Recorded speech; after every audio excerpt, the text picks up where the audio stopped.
My phone calls. I got nothing to hide. Yeehaw! And we're live, ladies and gentlemen. So I get a message. Just like that? Just like that, bitches. I get a message from a friend of mine who says that while he was listening to the show, we were talking about something, and then the ads for that thing started showing up. Yeah, it's Fong from Plasticell. He said you guys were talking about slouching with Theo Von today, and this popped up on his feed just now. I never Googled it before, and it's some fucking alarm that goes off like when you slouch forward. Have you seen those things? You glue them on you? I've been getting an ad for that too. Oh, you have? Yeah. So maybe you think it was random? Coincidence? It could be that, or they could be targeting Joe Rogan listeners. Yeah, which is what they do. Yeah. It's the way it works. So they found out that we were listening? No, they could just be going. I mean, maybe that, but like, there's a large audience here, so they could just be going after like. Right, but do you think, like what Adam Greenshee said the other day, that that's happening? Yeah, he was talking about Toyota trucks, yeah, and then all of a sudden his Google ads started showing up Toyota Tacomas, and he was like, dude, he goes, they're listening, the robots are listening. Someone's listening, but they're also looking for like key terms and stuff like that. But they're listening to your phone as you're having a conversation. You think? Yes.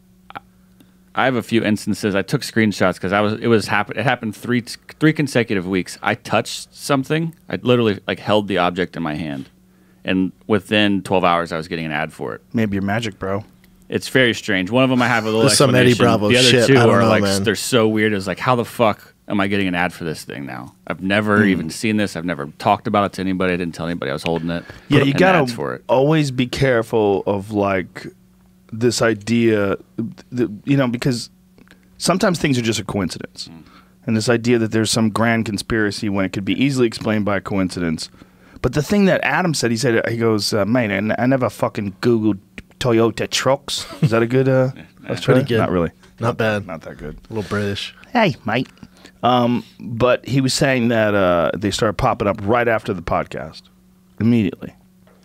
So if that's the case, they had to be listening to his podcast. Or they're listening. One of them's listening because you have a large audience. Someone from there's listening to it live, right? And then they're just like, dude, they launched those ads. Yeah, but how does it get on his Google feed? Yeah. You think they would spoil more fucking crime and stuff if they're listening to everything? You don't make money spoiling crime, bro. Come on, man. You make money selling trucks. I don't know. I mean, I feel like for sure when I Google something, it starts popping up. We know that, but that seems normal. Oh, dude, if you go on my phone right now, because I've been looking at Dodge Vipers, anything I click on, Dodge Vipers pop up. Even on ads on Instagram. Really? Yeah. They just want. They're just trying to get you to. Or like when I look at houses. Yeah. Certain house markets pop up. It's weird. They know. They know this motherfucker's looking to spend some money. Yeah. Speaking of spend some money, Ford, why do you hate America? They released a new GT500, only an automatic. Oh, my God. What a shame. What a shame. Is it only automatic? Only automatic. I didn't know that. I posted on my story because some dude was like, Shab, when you get one of these? And I was like, God, that thing is dope. And I posted with like a thinking face. Now that it's automatic. Ain't happening. People go, well, you have a PDK GT3 RS. It's different. Well, that's the only way they make it. Well, it's the only way they make the GT3 RS. The RS, yeah. I mean, you could get a GT3 or an R.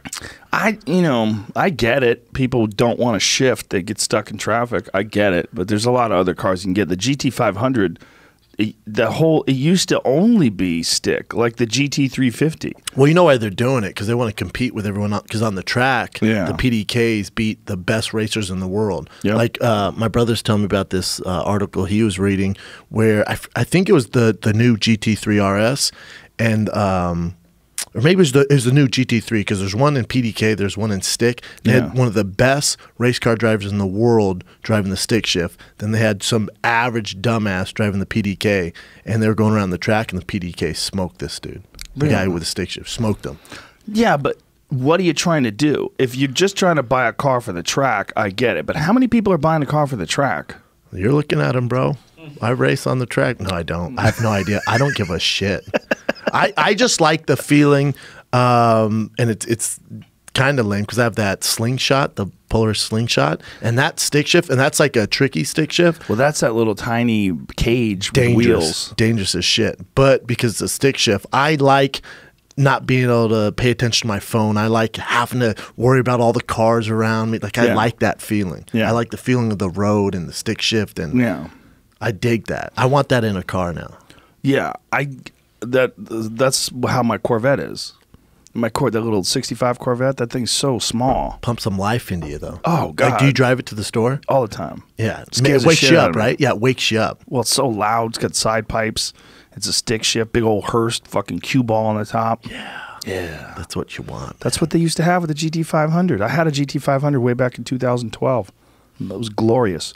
Big old rumbly fucking. I had a convertible too. Hell yeah, damn right you did. It was great. Put the top down, loud as fuck. But also we get too comfy with the if you drive your freaking M5, it's so cushy and everything's kind of. There it is. Look at that thing looks dope as shit. Look at the front view. Go with silver GT500. Pull that up. There's a shitload of carbon fiber in it now. Yeah. Yeah. Yeah, there's a bunch of shit like the splitter and a bunch of the aero stuff. Look at that one right there. Look at that. Oh, that looks so filthy. Good. That looks so good. I love that. But it's a goddamn automatic. Like, why'd they do that?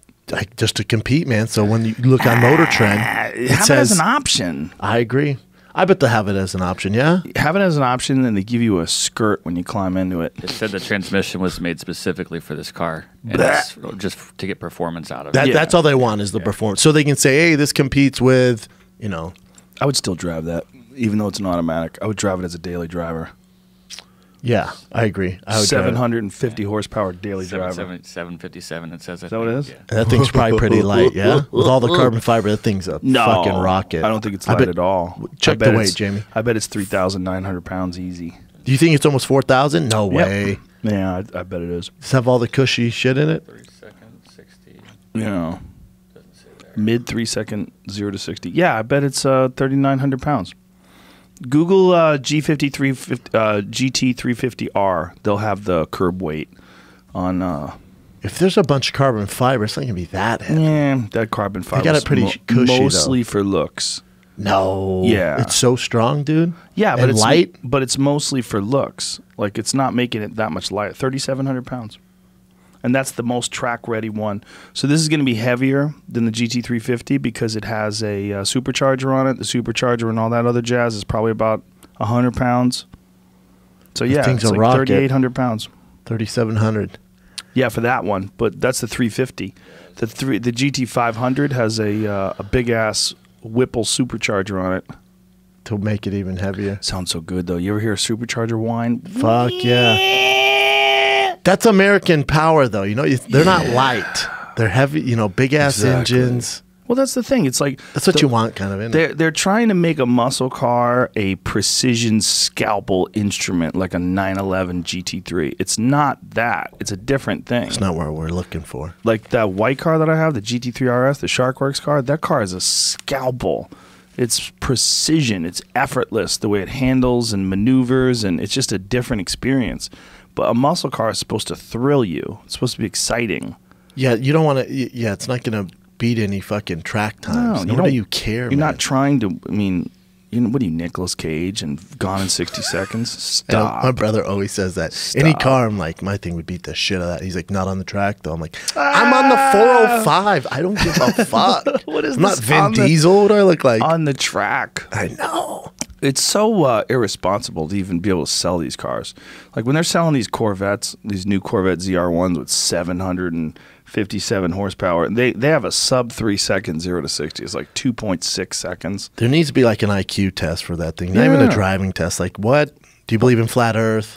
You know what I'm saying? Like, what about that? What do you think of Pizzagate? What about that new Tesla Roadster? Is going to be 0 to 60 in under 2 seconds. That's trouble because every moron that doesn't know cars is getting Tesla because it's like the new Prius cool thing to do. And so they get those things and they're fucking lightning rods. I can't, I know I'm super old school. I can't fucks with them. I don't like them. I get in Callens. It bumps me out. It's just not for me, man. I don't. I like the sound of an engine. I don't know. I don't like, you feel like you're driving an iPod. I don't care how fucking fast it goes. It's just, it does nothing for me. Callan goes back and forth from complaining about it to telling you how you should get one. Oh, I know. It's very strange. It depends what day you catch him. It depends which day it is. It's like he's trying to talk you into it. It's like so he doesn't feel alone out there. He's like, I love that thing. I fucking love that thing. The next day he's like, that thing, the charge, I just don't know, man. Well, he goes, should I get a Porsche? Should I be like you and Joe? Should I get a Porsche? I'm like, should I be like you? Not for you, man. He should get something that's reliable that he could drive around everywhere. That, like a BMW or something. Yeah. Like you should just get like a 5 Series. You should get 3 Series. But his ego won't let him. He needs a big car. Really? Oh, he won't get a small car, no. Why does he need a big car? It's Callan, man. He likes a big car? Well, yeah, he wants to be manly, He's not going to get big cars are manly? To him. It's Brian, bro. But if he wants to be manly, why would he get a car that doesn't make any noise? Because he doesn't even think about that. He doesn't care about, dual. If you ask him what dual exhaust is, he'd be like, I have no idea. He doesn't know what dual exhaust is. No, it's fucking, he's not into that stuff. There was a time, you know what happened? He took a chance way back in the day. I want to say 2002 or 3. He had a Ford Bronco, 1969 Ford Bronco. Yeah. It was badass. But really? Yeah. But it stunk. It was one of them old school ones. It wasn't like an Icon one. It was an old school one with a carburetor and shit. So you smelled gas fumes everywhere. Dude, love this. And it didn't have any doors, and it didn't have a top. Callan had this? Yep. It was dope. Yeah. Did you give it to him? He didn't buy he bought that. it. He bought it. Yes, he did. Wow. Yeah. He decided he was a wild man, and he was going to drive around in it was a stick shift. Stick shift. I'm pretty sure it was a stick shift. Ford Bronco. Early Bronco. And put his pit bull in the back. Yeah, he was had a tank top wild man living on Venice Beach, single guy. Dicking down everybody in sight. Just out there on the freak prowl. Just dropping loads all over Venice. And couldn't keep it up. I was looking up the Roadster. This is Audi's new thing that they just announced. It's called the PB18. Jesus Christ. That's an electric car? Going to rival the Roadster. Same speed is what they're sort of claiming. It'll go 0 to 60 in just under 2 seconds. Jesus. The cars are getting too fast. Look how good it looks, though. It charges in 15 minutes. Yee. What? Yeah. What? Yeah. How the fuck is that possible? Yeah. Because the Germans said, oh, Tesla, you're making cars? Very cool. Let us try. When is this coming out? There's only going to be about 50 of them made. Damn it. Fuck you. You fucking sons of bitches. Again, even that, it looks dope, but because I'd rather have... the R8 with a gas engine. That is a beastly looking spaceship of a vehicle. It looks pretty much like it's got a seat modernized in the center. R8. It's got a seat in the center. Do you like see what's going on there? Yeah, I see it. You get one seat. Oh, I like that. I do. Yeah, like if you got a girlfriend, you tell her to sit in the back seat and rub my neck. Nah, kick rocks, bitch. Get an Uber. Meet you there. This thing doesn't have a back seat. You take off. You can't peel rubber in those things. You just go like this. That thing's fucking filthy, though. That's a dirty. It's an R8. Car. Yeah, I bet they're gonna come out with a gas-powered R8. Looks just the same. Well, apparently, people are taking the Acura NSX and they're replacing. They're doing something to the boost, replacing the ECU. So they're changing the program that they use to and using the using aftermarket exhaust and just jacking making the horsepower way That's what up. you do with those. Yeah, that fucking new NSX is a beast of a car, man. They're cool. I didn't realize how small they were, though. One pulled up to me the other night. It was like revving his engine. I'm like, dude, we're not doing this. I don't know. I'm 35 years old. We're not doing this. And he was a grown man, too. This was off Sunset when I was coming home from the store. Some grown men will brag about it, too. Yeah, it blew him off the line at the red light. I'm like, what are we going to do, man? I don't get this. But I didn't realize how small they were now. Yeah, they're pretty little. Yeah, the old ones are real little. That's what it looks like now. That's a deep red. I like that. Almost a guards red from Porsche. Good looking car, goddammit. It's cool. That's very cool. McLaren-ish. Yeah, a little bit. Well, they're making them spaceshipy, Dude, I was in Edmonton this past weekend, freezing at the Giant Mall, but in the middle of the mall there's a McLaren, and that mall's filled with kids because there's wave pools and dolphins. There's all sorts of shit there. It's the biggest mall in North America. And this poor McLaren, it's hurting my feelings because there's kids everywhere. They don't give a fuck about the McLaren. They're yanking on the fucking side mirrors. I saw some kid kicking the back. I'm like, dude, what are you guys doing here? It's just parked in the middle? Yeah, just as like like a showcase car. They don't even have ropes around it? No ropes, nothing. Kids wiping their shitty, sticky fingers in it. Picking their nose. God. Wiping boogers on Taking them. Legos, just fucking etching their names in the side and shit. I know. I was like, come on, McLaren, show a little pride, huh? Why would they put a Tesla there? Are they really selling a lot of McLarens in Edmonton? I don't know. No, it is that oil money. Starts burning a hole in your pocket. A lot of those guys up there in Alberta, they get those jobs, which are tough fucking jobs. The oil Oh, my God. rigs? Hard work. Yeah. Hard work, but big money.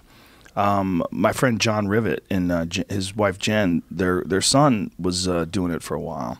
Kind of a bad business to be in, though, right? Because oil's kind of on the way out.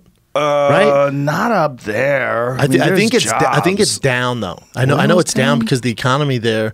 One of the drivers was telling me, he's like, yeah, oil's just not what it's. It's a fraction of the price than what it was a year ago, 2 years ago. Oh, really? He's like, so we're taking hits from it. Can you imagine if that was like your business, and your business could just fluctuate that hard, like all of a sudden, up and down. Yeah, it's just useless. Well, because eventually it's gonna be useless. Probably not in our lifetime. Well, not with assholes like us that don't want to drive electric cars. I know. I think about that all the time. I think about it with my son. I'm like, God, I hope this little prick isn't just driving Teslas everywhere. Like, I want to educate him on dope ass rides. But then it's fucking up the planet. But also, is it? It is. You think? Yeah, for sure.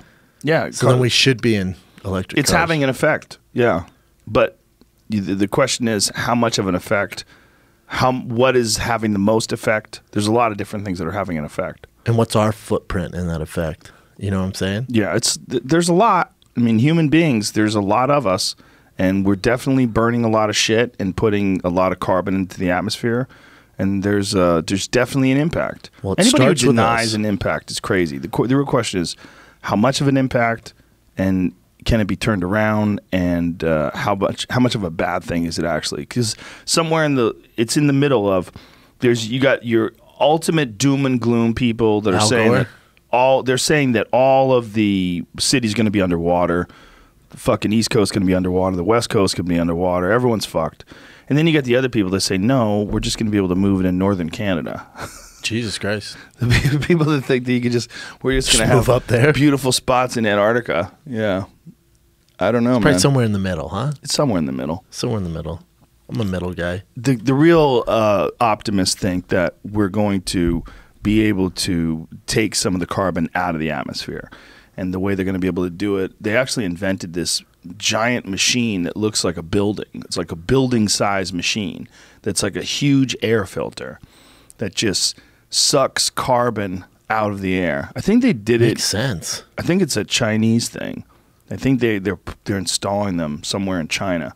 Because, like when the athletes were in Beijing for the Olympics, they said the air quality was like smoking a pack of cigarettes a day. Dude, you don't realize how important air quality is till when those fires, I was doing shows in Sacramento, I didn't even think of it.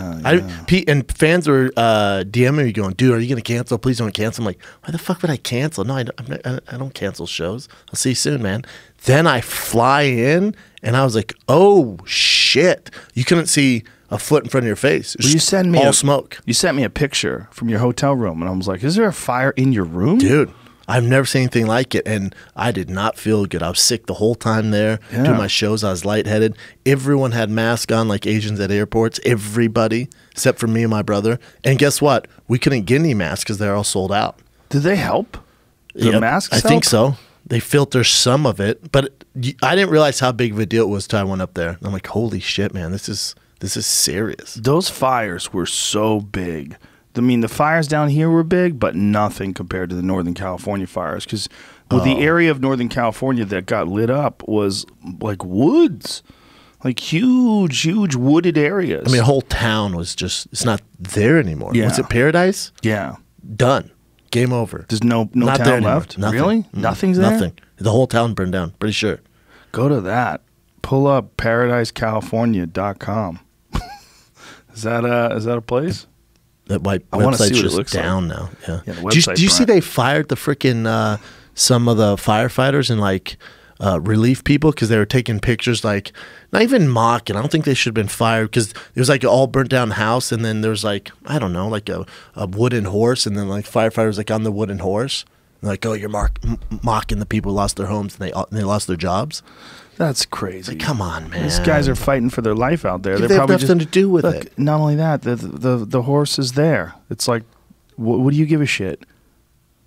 Why the house is burnt to the ground? I don't know. You really think it's that in that poor taste for these poor guys who risk their lives to save people's houses to have a good time? Whoa, is that real? This is crazy. They should have made it out of those trees. Those trees are still standing. Those trees are pretty gangster. Pretty like green. What's going on? Like at a certain point in time, we're going to have to make fireproof houses. Don't you think? Does that exist? Or? Yes. Make them out of cinder block.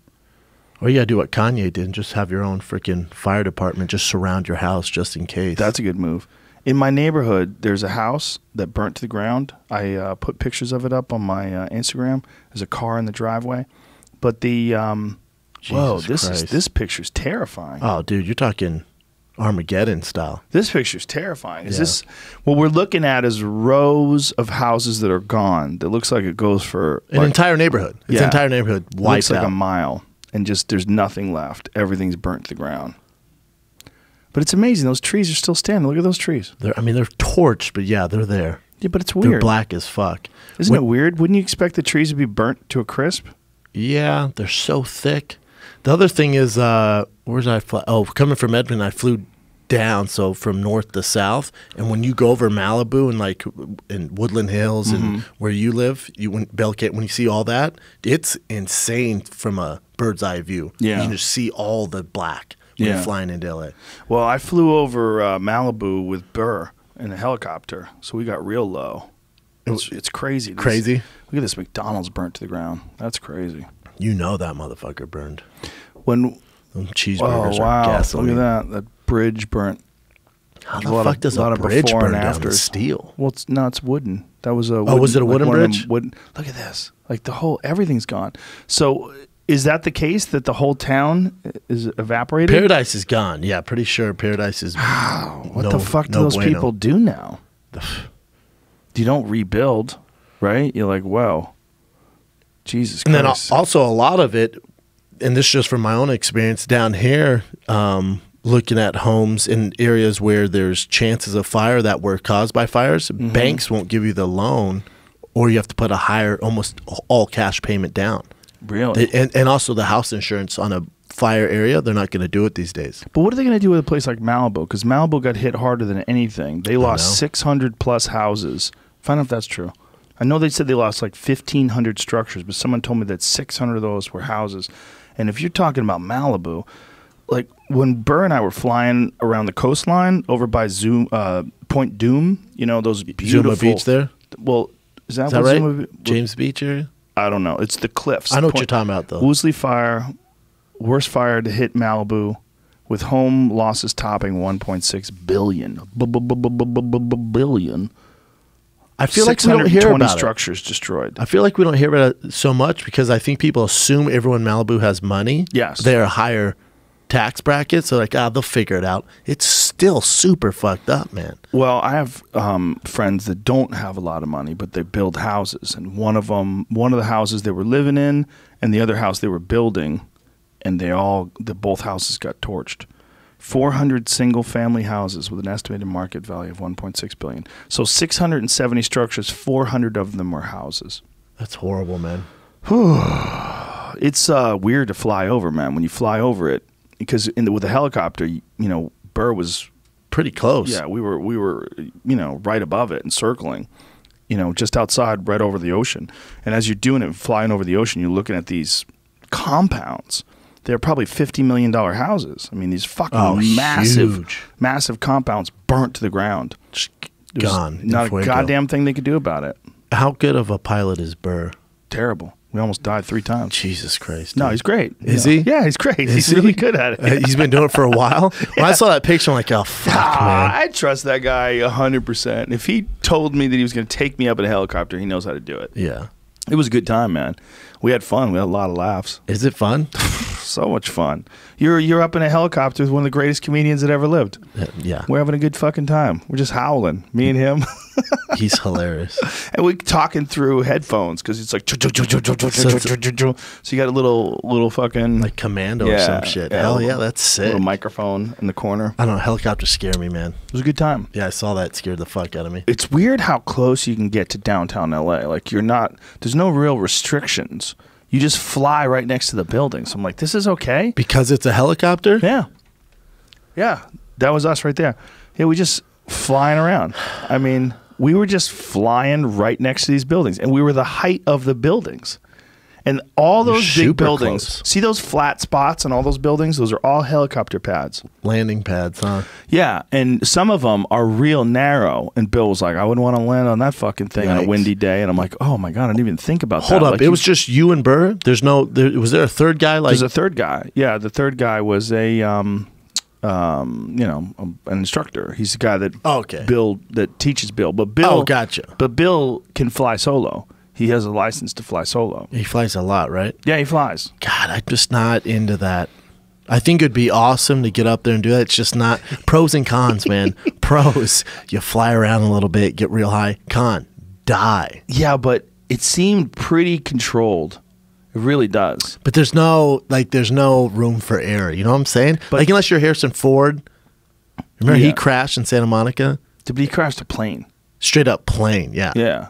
Helicopter. Crashed in Santa Monica he crashed? Yeah. Where'd he crash? I forget. Look that up, Jamie. He flew out of Santa Monica Airport and then was like, oh, fuck, and went down. Because he's so high all the time, I hear. Is he really? Oh, dude, he smokes like fucking Cheech and Chong, bro. Really? You think you smoke weed? Harrison Ford blazes it up. I think when you get that famous, you probably just want to be high all the time because life is a dream anyway. You're just like... I just think there's nothing else to do, and he's just like, I don't know, man. He's Han Solo. That doesn't keep you busy? 30 years ago. We just did one a couple years ago. He had a cameo in it. He was like the main guy. That's why people were pissed, right? He got murked. Did he? I'm not a Star Wars guy. Spoiler alert. Yeah. Dude, that came out forever ago. Yeah. There's no spoiler alert. There is. For everything, there's a spoiler alert now. People are seeing Game of Thrones now for the first time. God, there's dragons, assholes. It's like with that Dan Amora escape. Have you seen that on Showtime? No. It's about those. You know those two guys? Harrison Ford saved several lives by landing plane on golf course. You know, what the fuck does that mean? Scroll down. What is that kind of fucking World Santa War Monica II plane? There you go. And fucking Han Solo, Indiana Jones went, you know what? Just walked away and went, fuck this noise. Looking where he crashed and how the plane went down, I'm sure there was a moment where he said, I'm not going to risk lives. Whatever happens, happens. It's going to be just me. 72-year-old actor suffered moderate injuries after crashing the vehicle. The vintage two-seater... he's flying a fucking old plane. A vintage plane that he was piloting on a golf course Thursday afternoon. He had lacerations to his face and possible fractures. Television news footage taken showed him on a stretcher being taken into an ambulance. Dude. He risked life and limb by putting it down on the golf course instead of trying to go further, try to get back to the airport. Wow. Notice how Harrison Ford, he's not quoted anything. He didn't give a fuck. How about we were on the Fox lot, Brian and I were, when we worked for Fox, and this Tesla pulls in, and it's all tinted windows, and it rolled down the window, it's Harrison Ford. And I tell Brian, oh shit, that's fucking Indiana Jones, like joking around. And Brian, I didn't know how big of a Harrison Ford fan is. Brian gets super, I've never seen him like this, gets super nervous, and Harrison looks at us, and Brian goes like this, gives him a peace sign. I've never seen a grown man give another grown man a peace sign. Harrison Ford just looks at him and just goes, just fucking doesn't even acknowledge the peace sign, just keeps on going. I go, bro, you just gave deuces to fucking Indiana Jones. I would do that. It was so great. Harrison Ford didn't give a fuck. I give peace sign to people. Dude, what is he, an alien? Like, we come in peace? You go like this? I'll do that. You know what? I do that. Feels good. I do like this. That's I don't want to be this is kind of like, yo, like not a wave, not this, but this. This is kind of halt. This is I'm reaching for you. I'm reaching for you. And then if you go too high, it's the Hail Hitler. You don't want that. So you go tell you, man. I'm thinking I give peace signs to people all the time. You do this all the time, like a 14-year-old Korean teenager girl. Yep, exactly. 13-year-old teenager girl. Peace out. Nothing wrong with that. My kids do the peace sign all the time, but they do sideways. Like this? They'll take pictures, they go like this. That's cute. Lips out, though. They'll do like this hand forward, this hand backward. You know, they do like this? Yes. Well, that's what Brian did to Harrison Ford. Wait, look at that picture right there. That's me, bro. But imagine running up to Harrison Ford and doing that. Freaked him the fuck out, man. I would do it. And he's high off his ass. Right. Yeah. But he's driving that fucking electric doom buggy. It was great, man. Yeah, he's I wonder what he does with his spare time other than fly planes. Like, when you make that much money and you're that famous and then you just sit around, what do you do? I don't know, but there's certain guys at that level, right? Like, he's so famous. He's a whole nother level. But I was thinking about last night, when Dave Chappelle walked in, and it was like, you know, you're around, Burr's around. There's some of the greatest comics in the world. Then when Dave Chappelle walks in, I wonder if it's weird for him because I can feel the room, like, everyone just stares at him. Yeah. And then he was in the OR, and I was in there before he went on, and there wasn't a seat. I mean, people are in the hallways. Just watch him do his thing, and he was up there, I don't know, an hour, 2 hours, just not really doing a set, just feeling it out. I went, man, that must be weird at where he's at in life, that he just goes up there and it's like everything shuts down for him as a comic. Well, he's not working out, right? You know what I'm saying? Well, he's definitely working out. No, that's what I mean. But out. Correct, but it's different than if somebody else. Like, all eyes are on him all the time, nonstop. Right. So even him working out, it's funny as fuck. You know? Well, he handles it remarkably well. Like, the way he just around people. Like, even though he's super duper ridiculous famous, he handles it like he's not. Like, he wanders through. But, man, when people start grabbing at him and wanting pictures and shit, it's so embarrassing. Oh. They won't let him talk to people. Like, say if you're talking to him, they don't care if you're locked in a conversation about your mom's cancer. They don't care. They just, yo, bro, can I get a picture? Dave Chappelle? They freak out. Picture? They freak out. They just like, this is my time to dress up my Facebook page. And they get there with that, and they for the likes. They move in on him like a fucking hawk. It's embarrassing. It's embarrassing. Like, people don't respect another person having a conversation. They don't wait. Like, no one sits around and wait. It's like, in their head, if they don't grab him right now, they're never going to get that picture. So it doesn't matter who he's talking to. I've seen it too. Like, I was talking to The Rock once, and this dude literally slid in between us. Jesus. And held his phone up to The Rock. Slid in between us. Like, just didn't ask. He was taking the picture as he was asking. He just came in to take a picture with you, and just like in between us. Like, I'm talking to him, hey, what's up, man? Did you have a good time? Blah, blah, blah, blah, blah. And then this guy slides in. He's got the camera up. Like, no thought whatsoever for people's space. And what did The Rock do? He's probably used to it by now. He swallowed. He's like, Jesus Christ. Handled it like a man. It's just such a bummer, man. It is. Because there's a certain point of fame with Chappelle, The Rock. Yeah. You're probably pretty fucking close to that, where you can't even go through the airport. Like, I had to go through the airport one time with Tim Tebow. I think right after he won like this huge playoff game. Does he get on a knee before he gets in the plane? No, he go down he assumes Jesus is taking care of him. Oh. Yeah, Jesus take the wheel. And I knew I was safe as fuck next to him, so I didn't give a fuck. But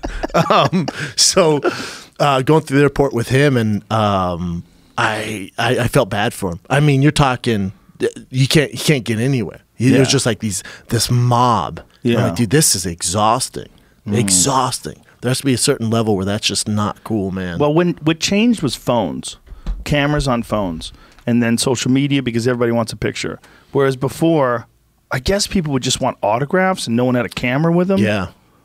Now the autograph is the selfie. Yeah. There's no more autograph. When's last time you get, like, there might be a few at a show, but when's last time literally someone came up to you and asked for an autograph? The other day, but it's like 100 to 1. Pictures to selfies. It's all selfies. Yeah, it's all selfies. Yeah, it's weird. Strange. But this is the life we chose. This is a weird world we live in. Well, take it easy. I'm not Tim Tebow and freaking Joe Rogan. You know what I'm saying? Like, you can walk through an airport. You get bombed on. Yeah, I can walk through an airport. Yeah. It gets weird, but I can do it. But like Chappelle, it'd be tough. Yeah. Well, Tom Cruise, that motherfucker can't walk through any airport. Yeah, but you're Tom Cruise. You got Tom Cruise money. You're going private. LAX, he laughs. Like, that's the best joke he's heard.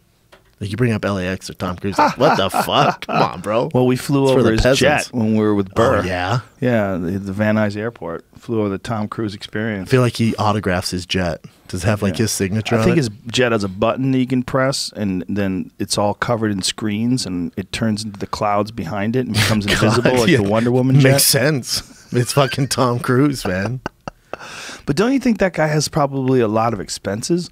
I always assume that a guy like that, not only do they have a lot of money, but they burn through a lot of money. So they have to keep making a lot of money. Is that true, though? Or are we assuming everyone's Johnny Depp and has 19 houses and buying old pirate ships for $30 billion? You know what I'm saying? And they're just making horrible life decisions. Like, that's the same thing with like athletes or even comics or entertainers. Like, if I post something, let's say I post my car or something like that, like, good luck, bro, in 3 years when you go broke. I'm like, no, I know the bad stories. I get that, man. I'm a smart dude. Like, I figure I've made it this far. You can't listen to those people. They just hope you're going broke. No, but there's that stigma of like the 30 for 30 ESPN broke. It's like not everyone's like that, man. I hate to tell you. Not all entertainers are fucking rappers where we're just blowing through money. Like, it doesn't work like that. I'm in a business where it's not, it's not just like, it's not the UFC where your average career's a year and a half or 2 years, Well, once you get into the world of podcasting is a weird thing, right? It's like, what are we doing? We're just talking. Because what our art form is shit people already do. Yeah. That's weird if you think about it. It's very weird. There's no other art form where everybody does it. Yeah, everyone does. Everybody does it. Not everybody paints. No, but When was the last time you painted?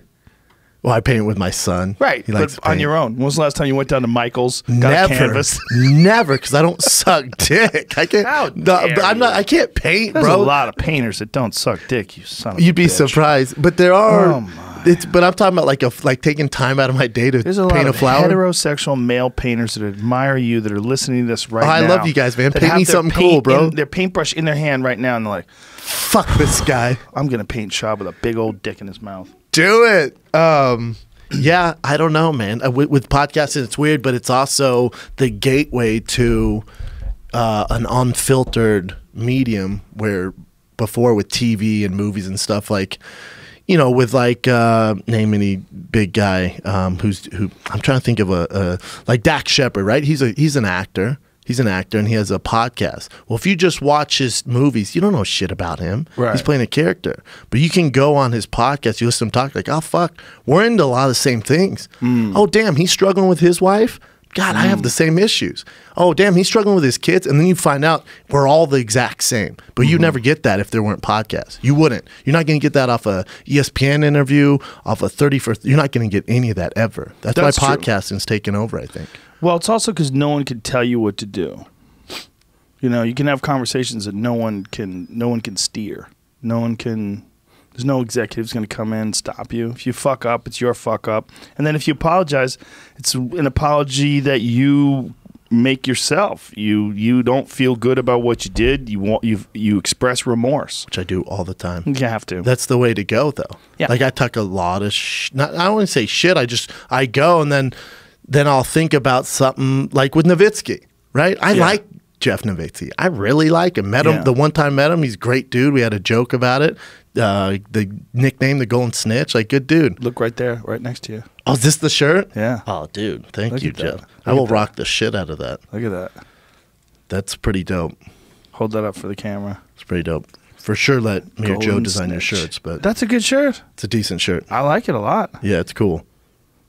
But like with him, right? Like I go off on something, and then when I talk to you about it, I'm like, I don't want to hurt anyone's feelings. Yeah. It's just like, to me, it's a game, right? And then, but when you think about like, he might have to deal with it in the office. People are like, dude, you heard Schaub this, or gets DM'd this, or I'm like, I don't want that. It's the last thing I want. Well, you made an error in that you thought that he worked for USADA, and he'd never worked for USADA. Oh, he worked for the UFC. You said he worked for the USADA, and now he works for the UFC, but he never really worked for USADA. He worked for the government. Very closely with USADA. He worked for the UFC. He worked for the UFC, and he brought USADA in. He works for the UFC now.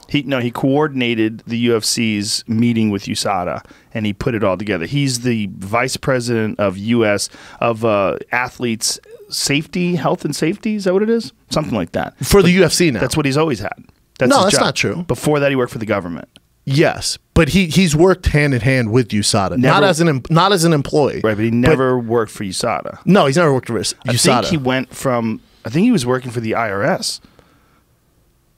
Pretty sure. Yeah, my point was, he's never got a. I don't know if he's ever gotten a check from USADA. He's been in cahoots with them. They work hand in hand. FDA, that's it. Yeah. That's when he's good at his job. Lance Armstrong, right? Yeah, Lance Armstrong. Every time I talk to Nowitzki, I get text messages from Lance Armstrong. Makes sense, though, right? He's so salty. Why wouldn't you be? I mean, you kidding me, bro? Well, I see why he would be salty, but I also he has to accept, I think, that he did some things that he shouldn't have done. And I'm not even just talking about the steroids. I'm talking about suing the people that came out and said that he took the steroids. That's where he's fucked up. That's where because just doing PEDs and in a cycling, sport that's a dirty sport. I don't give a fuck. Do it, bro, and you're the best at it. He still would have been the best if it was a level playing field. I think so, too. So, but where he fucked up is he was mean and bullied the people that were trying to, snitch on him, or if they weren't into the PEDs, or if they were going to tell on him, he kind of fucked them over. That's where it gets dark, and that's where people hate him. So I get that. But in his defense, and this is a shaky defense, they went after those people to get to him. They went after those people, and they broke those people down. They made those people rat on him, and then he was threatening them with lawsuits, sort of to protect himself. But even before that, right? There was a little bit of a bully culture coming from him, which is why fucking competitor. He's a mean guy. A lot of most people are. Yeah, you're right. You're right about that. I was just talking about this the other day, and this TJ Dillshaw's a great guy, and he fights Saturday. Great guy, but he's mean. Correct. Great guy. But if you say, hey, TJ, if you knock him out with a head kick, his family won't eat tonight in order for you to win this fight, he's going to knock you out with a head kick. He's the most ultra competitive guy in the world. And it shows in training, shows in practice. I mean, he's a nasty motherfucker. Do you know he only weighs 135 pounds right now? Oh, yeah. He's ready to go. But he got his body down to 135 pounds before the weight cut. It's crazy. Freak. He looks so thin. Freak. I saw him on ESPN last night, and they were discussing he might fight Max, or he wants to fight Max next. That's a tough one. He wants to fight 145 after this, but that's a 20-pound jump in weight. And Max is a giant 45er. Yeah. That's a bad idea, but you never know with TJ. Hey, who knows? I mean, if he can get his body up to 165. Dude, have you seen Henry Cejudo, though? Jacked. Pico on Picos. Yeah. Just kidding. He's going to clear the test. I'm just joking around. He looks like he's pulsing. Yeah, he might not make weight. He's Jack City, bro. Yeah, I don't know if he's going to make the weight. I bet he makes it. I bet he's never missed. Too. He's missed a bunch of times. Henry Cejudo? Yes. At 125? Yes. That's why they made him fight at 135 for a while. Not a. Well, yeah, you do know your shit. A bunch, though? More than once. Yeah. That's a problem. Look at him. Looks pretty stacked. Good looking kid. He's a thick dude. He's a short dude, isn't he? He's probably walking around at more than 45. I would say he's more than 45. Dude, he's so short, I don't know. Yeah. I still think he's more than 145. Dude, that's a tough life if you're that short and you're not an Olympic champion, UFC, right? Like, I was looking at him the other day in a video. I'm like, God damn, he's tiny. What is he, 5'2"? 5'2", 5'3". I'm only 5 inches away from that. I'm barely 5 inches? That's a lifetime, bro, for those. 5 inches? You know how much money they would pay to have 5 inches? They do pay. Do you ever see what they do? They stretch your bones. Where they break them and then extend them? Dude, do you know how crazy you have to be to get your shins extended? They cut your shins. They saw into you, and then they put this metal brace all around you, like a halo brace, and then you crank it a little bit every day. Click, click, and for click. what? Click, click, click. Because you have get a couple inches taller. Come on, bro. For what? So it's an ego thing? No, so you can get laid. I was watching this documentary on Chinese guys. This guy was like, he had these braces on his leg, and he's like, my girlfriend, she wouldn't marry me because I'm too short, but I'm going to come to her, and I'm going to be over 5 feet tall for the first time. Dude, he was under 5 feet tall. Get another girl. Fuck that hoe. It's hard to get a girl when you're 4'9". The biggest problem is if you have a short dick. Yeah, but the biggest problem is if you're 4'9", they don't want to see your dick. Oh, Jesus. Look at this guy. He went from, what did it say? He gained 6 inches, 5'6" to 6 foot. Okay, let me see this. Oh, God. He's a thickie on the left. He gained 6 inches? Yeah. from stretching his fucking bones out. Let me see what it says there. How unhappy do you have to be with your body? Go to up do there. that? Nip Tuck Grow, 5'6" man underwent astonishing leg lengthening procedure because he wanted to be 6 foot tall. Oh, he started at 5'6" and he got up to 6 feet tall? Jesus. But how fucking damaging is that? No, well, how? Let me see. The procedure in which both legs are broken, then slowly stretched, bears more than a little resemblance to medieval torture. Let me see what this fucking guy did to his... Oh, my God. Oh, my God. That has to be some mental health issue, yeah? Oh, a my little God. The trend... Well, maybe if you wanted to really play football, the trend for limb lengthening surgery swept China, where minimum heights are often quoted on personal adverts and job advertisements as the country opened up to the West a decade ago. Look at that fucking thing on his leg, man. Oh, my God. So...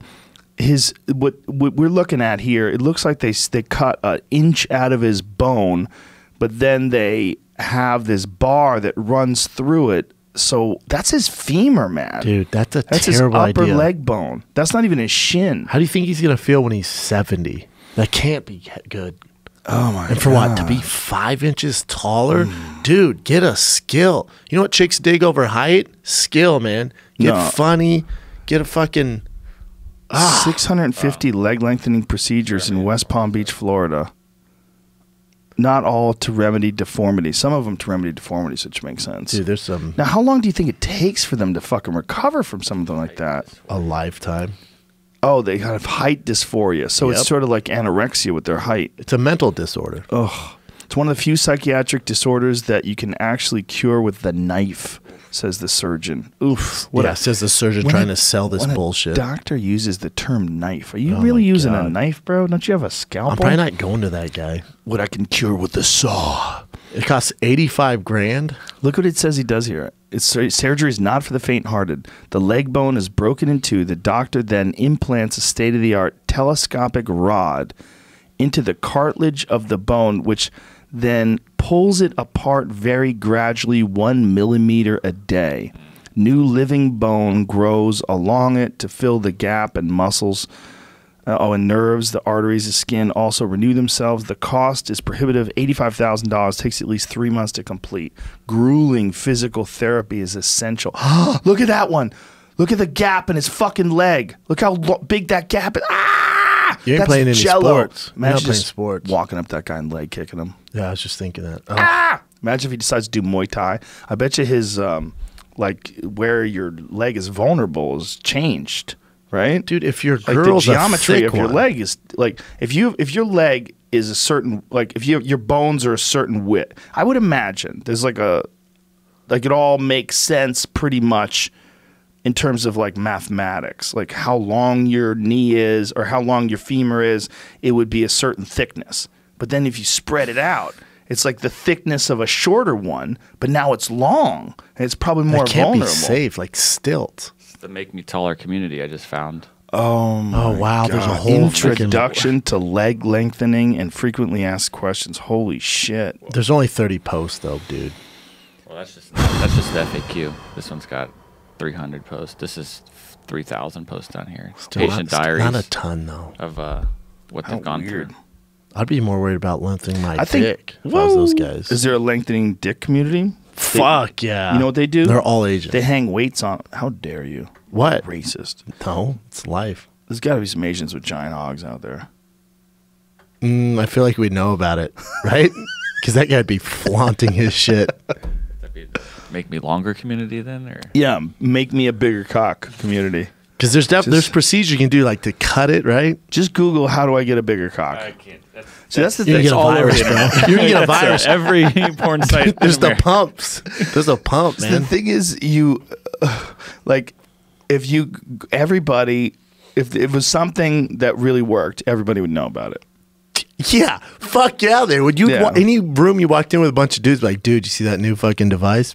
Get your dick bigger. Everybody would. See, devices and dicks, those two words don't go together. Like a device, I think of like clamps and screws. Dude, you ever seen a penis device. pump? Like from Austin Powers? I've seen one. I've never seen one in person, like being used, like with a blown up dick inside. I've never seen it being used, but I've seen one in person. And it's it's intense, dude. I've heard that some guys, like especially old fellas, they use one of them penis pumps to just get hard-ons. Oh yeah, but it's attached to them. No, they have that too. Like that was in Liberace in the Candelabra. Oh, I love that movie. That movie's so good. When he was banging Matt Damon 24/7, Matt Damon was like, "How do you stay hard?" Oh, that's right. Got an implant. That's right. Yeah, dude, that movie's so good. That's a crazy movie, man. That'd be a weird movie to make if you're Matt Damon, because they're like, he talks about it too. There's a scene where, spoiler alert, there's a scene where he's in a Speedo and Michael Douglas is just like laying out in the pool and he straddles him and just full on, just, you know, Matt Damon's straight as shit. He's playing a character. That'd be tough though. Like if Hollywood came to me and was like, Brendan, we need you to play the new Batman, but you gotta go at it with the Joker, mouth to mouth. Like you guys are bumping. There he is in the movie. Yeah, you'd be like, yeah. It'd be a little bit of a struggle. That's a hard pass. Like, how much you say? Do you think you could live in Las Vegas like that? Do you think you could do a residency in Las Vegas? No. Like, what if they offered you the big brown boom boom room? Like the big brown boom boom room? Like the fucking, what is it, at like Mandalay Bay? Like Jay Leno type of shit? Yeah. We're getting $30 million a year? Yeah, something crazy like that. Like a Britney Spears type deal. I don't think so. I'm and this is different for me. I have such a stressful connotation when it comes to Vegas because of fighting. Whenever I think of Vegas, I think of stress. So as soon as I land in Vegas, I get all introverted and I start sweating. It's just not, you know, I've done so much work there. Well, I was on The Ultimate Fighter there for 8 weeks. I've had some huge fights there. So for me, when I think of Vegas, I think of chaos, like stressful, dark danger. Chaos. Yes. Yeah. So it'd be tough for me to live there for. That'd be really tough. Like those people who do residency for like 2 years. Could you do it? I don't know. I don't think I could. Well, I think the thing about Vegas is you got to not live in Vegas. Like you don't want to have like a suite at Mandalay Bay or something like that. I think the move is to live in like Henderson or something like that. Like by Red Rocks? Yeah, or one of those places. And you just drive in. I think that's the move, because then you're just living in a town. Oh, but not even a big town. See, I would say fuck all that noise, and I'd probably, if they offered me $30 million, I'd probably hire a Bill Burr fucking helicopter pilot type of dude, and I'd live in LA and just fly out there on Fridays. I think it's a long flight. No. In a helicopter? Doesn't Tosh do something like that, or used to it when he was going there? He would just fly in for like Friday night on a plane, that 25-minute flight it is. Well, was he doing that a lot? I think so. Yeah, he was for a while. Friday, Saturday, or something like that. They might stay the night, but they'd be back within 36 hours or something like that. I could not live there, man. There's no way. Just because of your past experience. That and just in general, it's just not for me. It's not my type of living. Because Ralphie May had a residency there for a while. He was doing it, but that's where he died. I know Eddie Griffin has a residency. Dice had a residency there for a while. Seinfeld did too. I think he still does. Yeah, he's making Seinfeld in Vegas. Yeah, really? Yeah. It's just there's a lot of great stuff there, right? Like, what do you like to do? Do you like to go to restaurants? Great restaurants. What do you like to do? Do you like to go to the movie theater? There's plenty of movies. Great shows. Yeah, there's plenty of gyms. Amazing places to work out. There's a lot of stuff there. I don't know, man. I know. That's what I'm saying. It's like I'm sweating talking about it. I don't know what it is. With Vegas. I have some great friends who live in Vegas, and some of the best people I know live in Vegas. Some of the best people I know work in the nightclubs. You know what we need to do? We need to sit down before big events and make a YouTube video where we're just breaking down each event, like fight by fight as it comes up. I think people would really enjoy that. You and me breaking down the big fight? Yeah, breaking down big events, Good idea. Like if I didn't work for the UFC, I would love to go there and just like cover the weigh-ins as like a spectator. But as unfiltered, no production, you and me just talking shit. Yeah, yes. Yes. Like I don't like doing the weigh-ins. It's stressful. I try to pronounce people's names.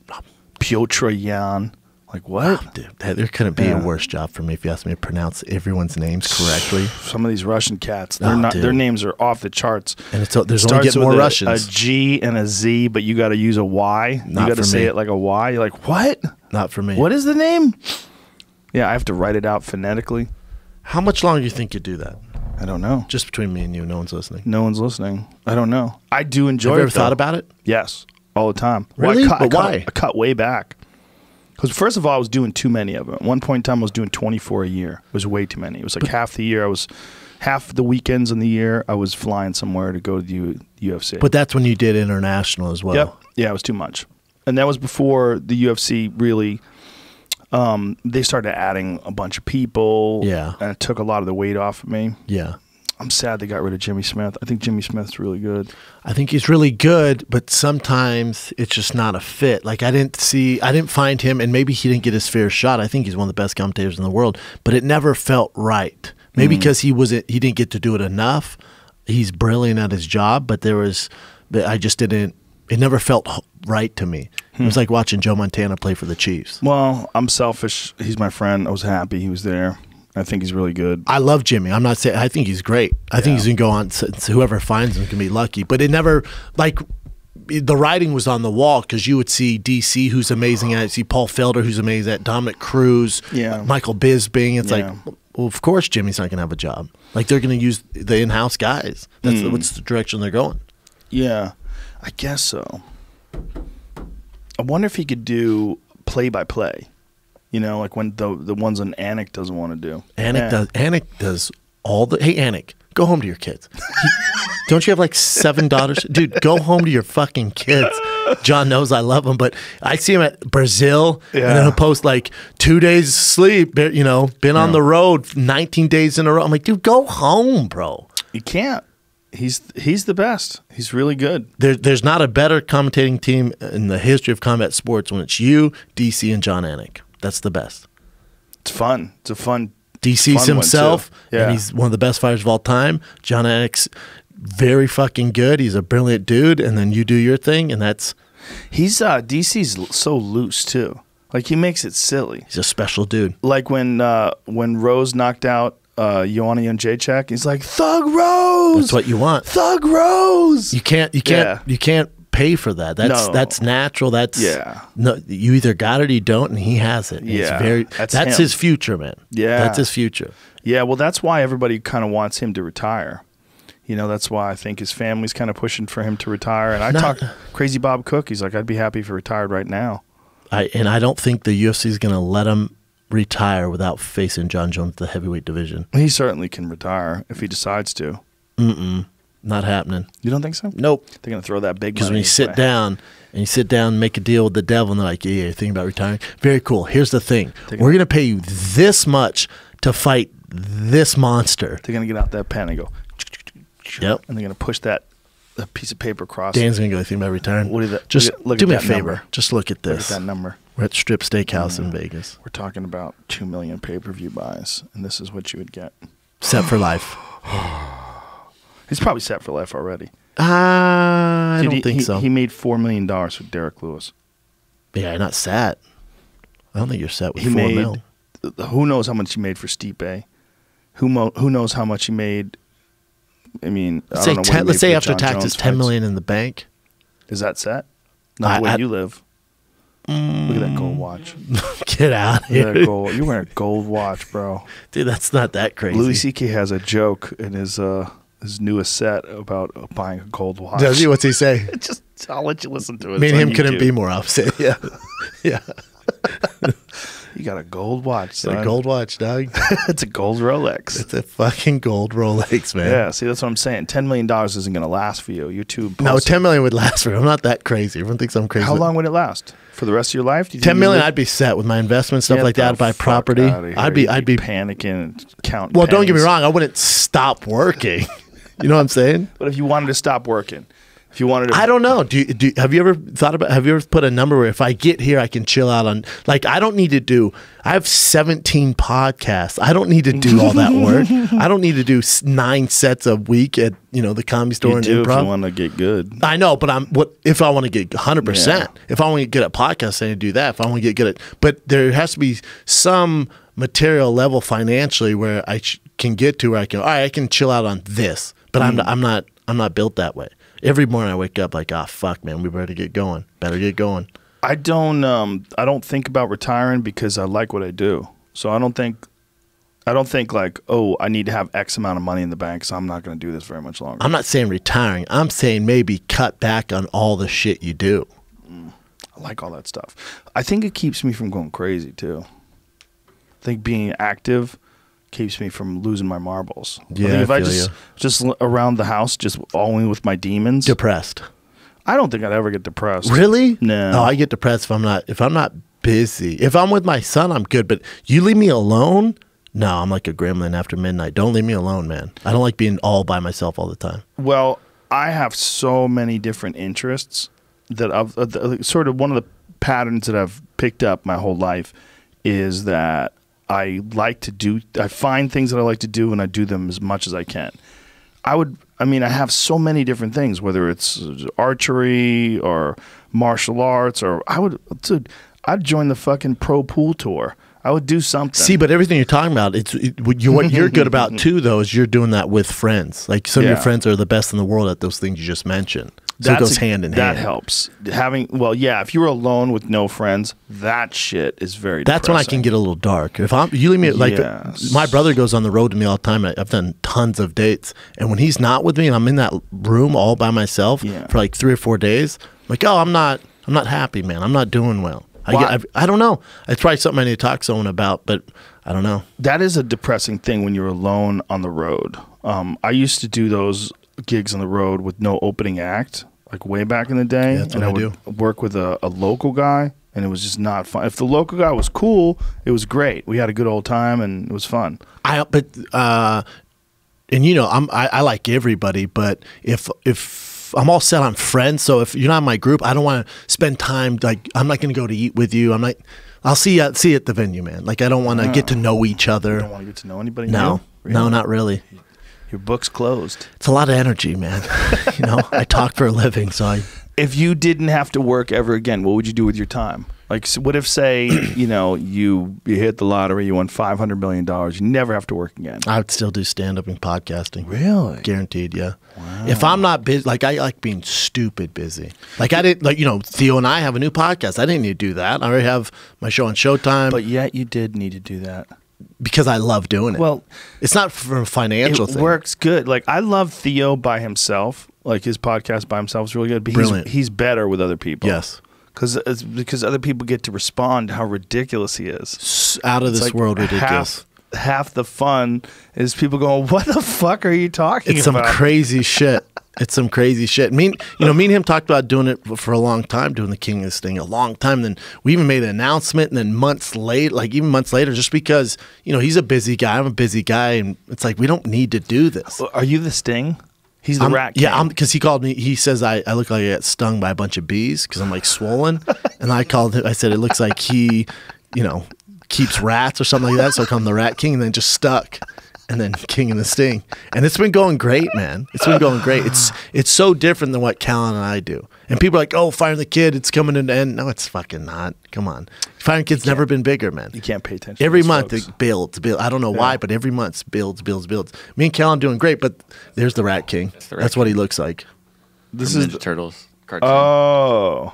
It's his hair. Dude, we have a segment on the show called Flaunt My Aunt, and people send in pictures of their aunts, and we roast them. You don't show the picture online, do you? We sure do, sir. Oh, no. Well, no, it's people.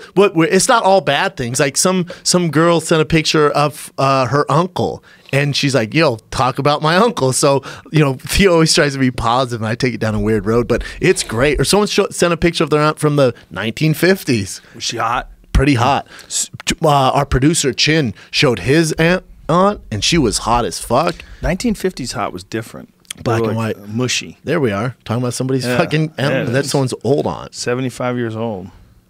That's You guys have a nice set. Where's your set? Is it in the same complex where you do Fighter and the Kid? No, so it's in Santa Monica, and it's the company that produced called Malka, and they do all my Showtime stuff. So Showtime with Brian Daly and those guys, we want to make it as easy as possible because you have all these shows. We don't want you driving all over, so they just, at a very much smaller scale than this, basically did like a Joe Rogan style where they built me a set where it's kind of like my fantasy land. So I have all my below the Showtime stuff there. I have King of the Sting there. What's with the Bumblebee colors? The Charlie Brown colors? I don't know. We had a set designer there. I'm like, all right, well, we're not huge Charlie Brown fans. It's Black 2 on the and yellow. nose. Black and yellow. It's like a bee. Sting. Like a bee It's sting. a little weird. It's 2 on the nose. Ah, I see what it's 2 on the. You know what I'm saying? You're very fashion conscious, though. Dude, that stuff would drive me nuts. Dude, I was gonna say last night you were dressed and you dressed up, man. I dressed up. You look pretty fucking fly. Yeah, you look pretty. Do you see him, Jamie? Look pretty dope. Pretty fly. You were on stage. I looked at Brian and said, "Fuck, look at Rogan with the swaggy tonight. Drip, drip, son. Beautiful. Drip, Beautiful. drip. It was good looking. Drip, Damn, drip. look good, dude. My friends dress horrible. Do they? Theo's the worst dressed person I know. Brian how's just he doesn't dressed? give a Theo wears like those pants with like rubber bands on the bottom of them. like parachute pants, like their mom vegan pants. They're very Vegan pants? Yeah, he wears vegan pants. What does that mean? They're just some bullshit pants. Like it's How like are they he vegan? wears those Me Too movement pants. Like they're just so non-alpha male. You know, like that's just yeah. what he wears. That's his style. They taper down at the bottom, and then there's elastic that holds him up like 6 inches away from his shoe. Yeah, it's very yoga mom-ish. And Yoga mom. then he wears weird shoes, and then he'll wear like Nike shoes with Reebok socks. Drives me fucking nuts. That drives you nuts? Nuts. Really? Nuts, dude. I did that the other day. No, you didn't. Yes, I did. I had a pair of Converse with a pair of Adidas socks. Oh, dude. And I was thinking about it before I left. I'm like, no one's going to know. Dude, Jamie, you come from the same, like Yeah, if you did that at my school, you wouldn't have got out alive by 5th period. What? There's a word for it. Mismatched? Like perpin maybe. I don't know. There's like a word when you fucked Dumbass? up. Yeah, it was like a early '90s thing. I remember. Yeah, it just wasn't my thing.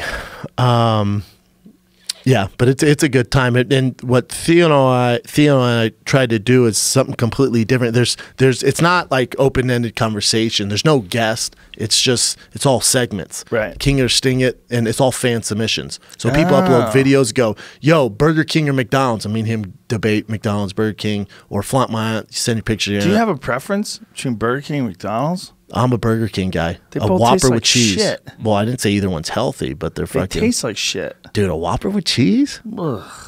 What do you like fast Okay. food? You have to choose between Wendy's and Burger King. They're right next to each other. Burger King all day. Whopper with cheese, ketchup only, bro. That's How dare you. outrageous. What, you went Wendy's? Of course. Yeah. Dude, they're Old-fashioned square hamburger. patties, you ISIS fucks. So? Square. You got a problem with shapes? Yeah. The square patties? What's you wrong like with square square? pizza too or slices? I don't give a fuck as long as it tastes good. Nah, dude. Not worried about shapes. Come on, bro. You're so fashion conscious. That drives me nuts. You should have been a gay guy in another life. Dude, yeah. If I Probably, get, right? That's why I stopped fighting. You're the Hey, hit again, I'll start sucking dick. straightest fashion conscious guy I know. Yeah, I don't know why. It's interesting, right? Like yeah. you're really into like looks and fashion and trends and stuff. Yeah. You pay attention. You're Oh, the yeah. only guy that I know that does that. I've had my outfit picked out for my special Saturday for 3 weeks now. Wow. I went through like constantly thinking, what am I going to do? You should have a tiger come out in a cage like Cat Williams. Over the top. Yeah, just to go nuts. Have a fur coat and have some chicks take the fur coat off you when you get on stage. The set's a little outrageous. Do you have a crazy set? Not crazy, but I'm like, oh, it's very Kevin Hart-ish. Like that's Nice. When they sit there, like, all right, well, that'll work. Yeah. Excited? Yeah, I can't wait, man. That's fucking awesome, man. Yeah, I've never been more excited.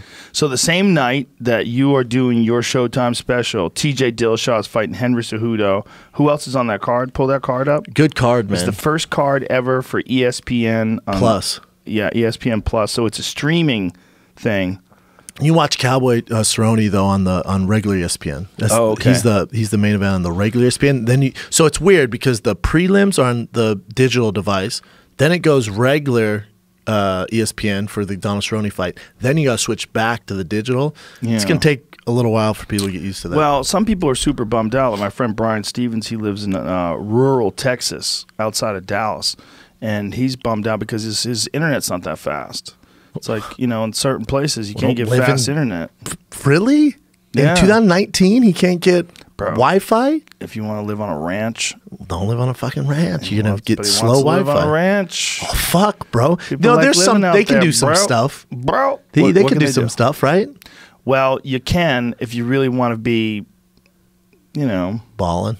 you got to spend a lot of money. Like, it took 4 months for us to get legit internet at the old place. They had to chew up the streets, and we were in you know, the Canoga Park area, which has all these businesses. Yeah, it's pretty legit there. Yeah, it's a grind to get legit internet in some spots. So homeboy can't get it, so he's bummed out. Yeah, so he's, you know, they used to be able to watch all the good fights on regular TV. So here we go.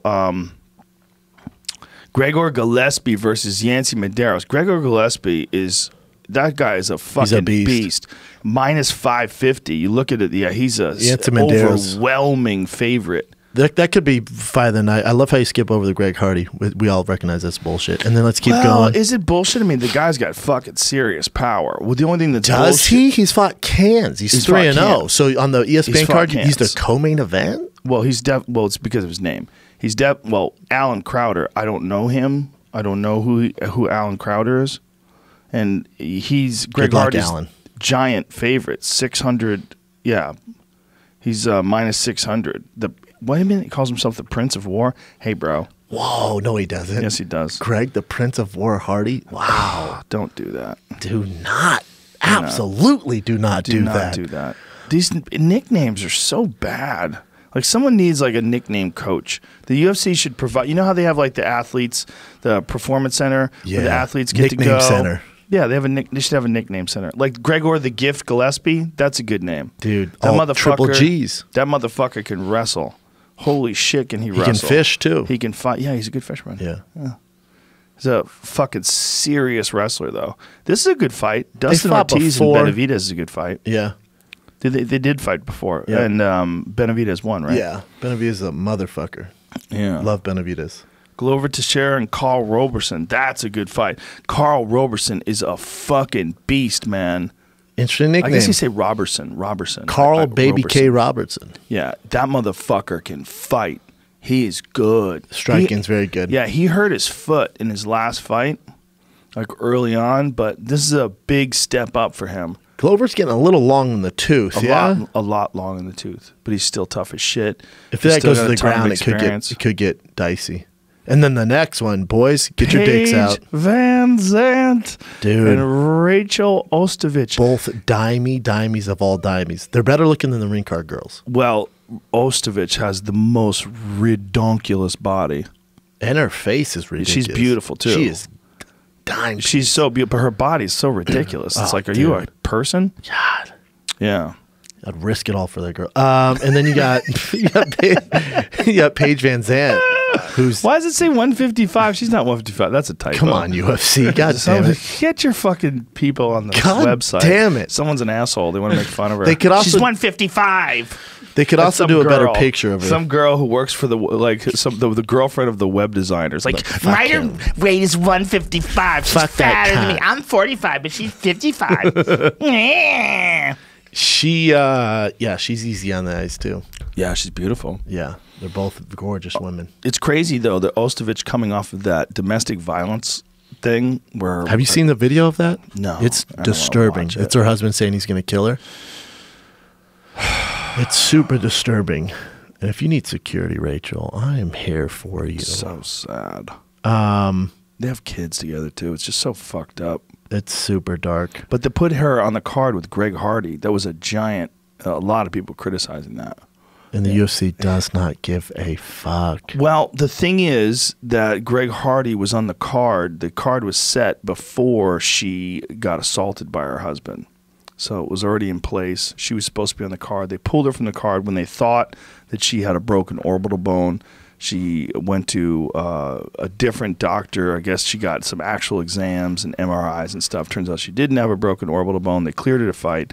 She begged them to let her fight because she doesn't want this to take her out of fighting as well. I mean, it's a gigantic catastrophe, a horrible dilemma in her life. Right? It's hard not to root for her. Her husband hits her, beats her up. It's awful.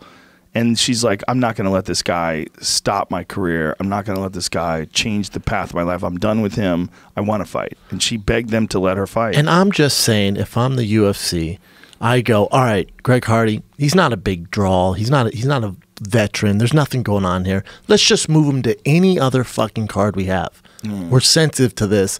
No one's tuned in just to, I mean, it's not a big deal. Move him to the next card. I think they want some controversy. I think they like controversy. I think any sort of press, and they live and die by this, negative press is good press. Well, look at with the John Jones thing. They don't give a fuck. How about the Conor Khabib thing? They kept showing him throwing the dolly at the bus. They kept showing it over and over again in the promos. And to their point, it kind of works. Fuck yeah, it worked. That was a giant pay-per-view. I mean, that was giant. It works. So you can't. Yeah. This one's a little different. Like throwing a dolly through the window with other professional fighters. All right, whatever. I watched that. I hyped that shit too. With this one, I can't. I just can't. I'm out. I'm not hyping it. I can't get on board for it. Well, it's not like Ostovich is fighting her boyfriend or husband.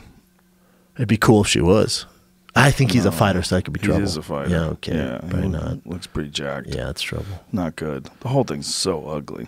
It's tough. Man. What are the fights? What are the fights? Cowboy. Alexander that's Hernandez. right. Alexander Hernandez is a fucking beast. That is a good fight. That guy is super cocky, too. Yeah. Alexander the Great Hernandez. He is a bad motherfucker. Cowboy being cowboy, just taking random ass fights. Yeah, well, this is Hernandez's first fight in the big leagues. Let me look at his record. Did I show his record? No, but I mean, look at it. The actual fights. Does it show who he's fought? No. They don't have that on the web. What? He hasn't fought anyone nowhere near. They don't have Cowboys. that on the website? Come on. Not on the fight card, I don't believe, but maybe on here. Yeah, here on his page they do. Wow, how weird. I mean, he beat Dariush. He fought Aubin Mercier. But Dariush is a motherfucker, and he starched him. Yeah, he starched Dariush, and he beat Aubin Mercier. Those are two really good fighters. Yeah. But the way he beat Dariush, I was like, holy shit. He's fast as fuck. He's got serious power. He's really technical, too. And he's really hungry. Like, he views this cowboy fight as the breakout opportunity. Yeah, he's a young lion, man. Yeah, he's got real future championship potential. He's one of those guys you look at, you go, let's see. Let's see where there's some tools there. And with Cowboy, it's just like... makes zero sense in the world, but Cowboy just wants to stay active. He's a savage, man. He just loves it. And you know what, man? I mean, if you look at his last fight against Perry, he's still fighting smooth and smart. He looked fantastic in that fight. Made short work of Perry. Yep. Perry's a dangerous guy, powerful guy. Cowboy gonna cowboy, man. It's very interesting. Very interesting fight. That might be one of the fights that I'm most curious about on the card. For sure. Yeah. I'll tell you who's a motherfucker. You should go down. The first kid, and I've seen this kid since he walked in the gym at 13, Corey Sandhagen. He came into Aurora High Altitude when I was fighting, and he was a basketball player in high school and came in there, and he is a motherfucker. He is damn good. He's supposed to fight John Lineker, but John got hurt. But this kid is stand-up wise super special. 5'11", 135. That's a tall gentleman for that weight class. Yeah, he's a protege of Christian Allen. This kid has skills, man. Damn. I don't know. I know nothing about Mario Batista. I have nothing about him. See if you can find a video of Corey fighting, Corey Sandhagen. Just his movement. You'll see how fluid his movement is and how unorthodox he is, and he's good in all areas. The one downfall might be his wrestling, but he's fucking good, man.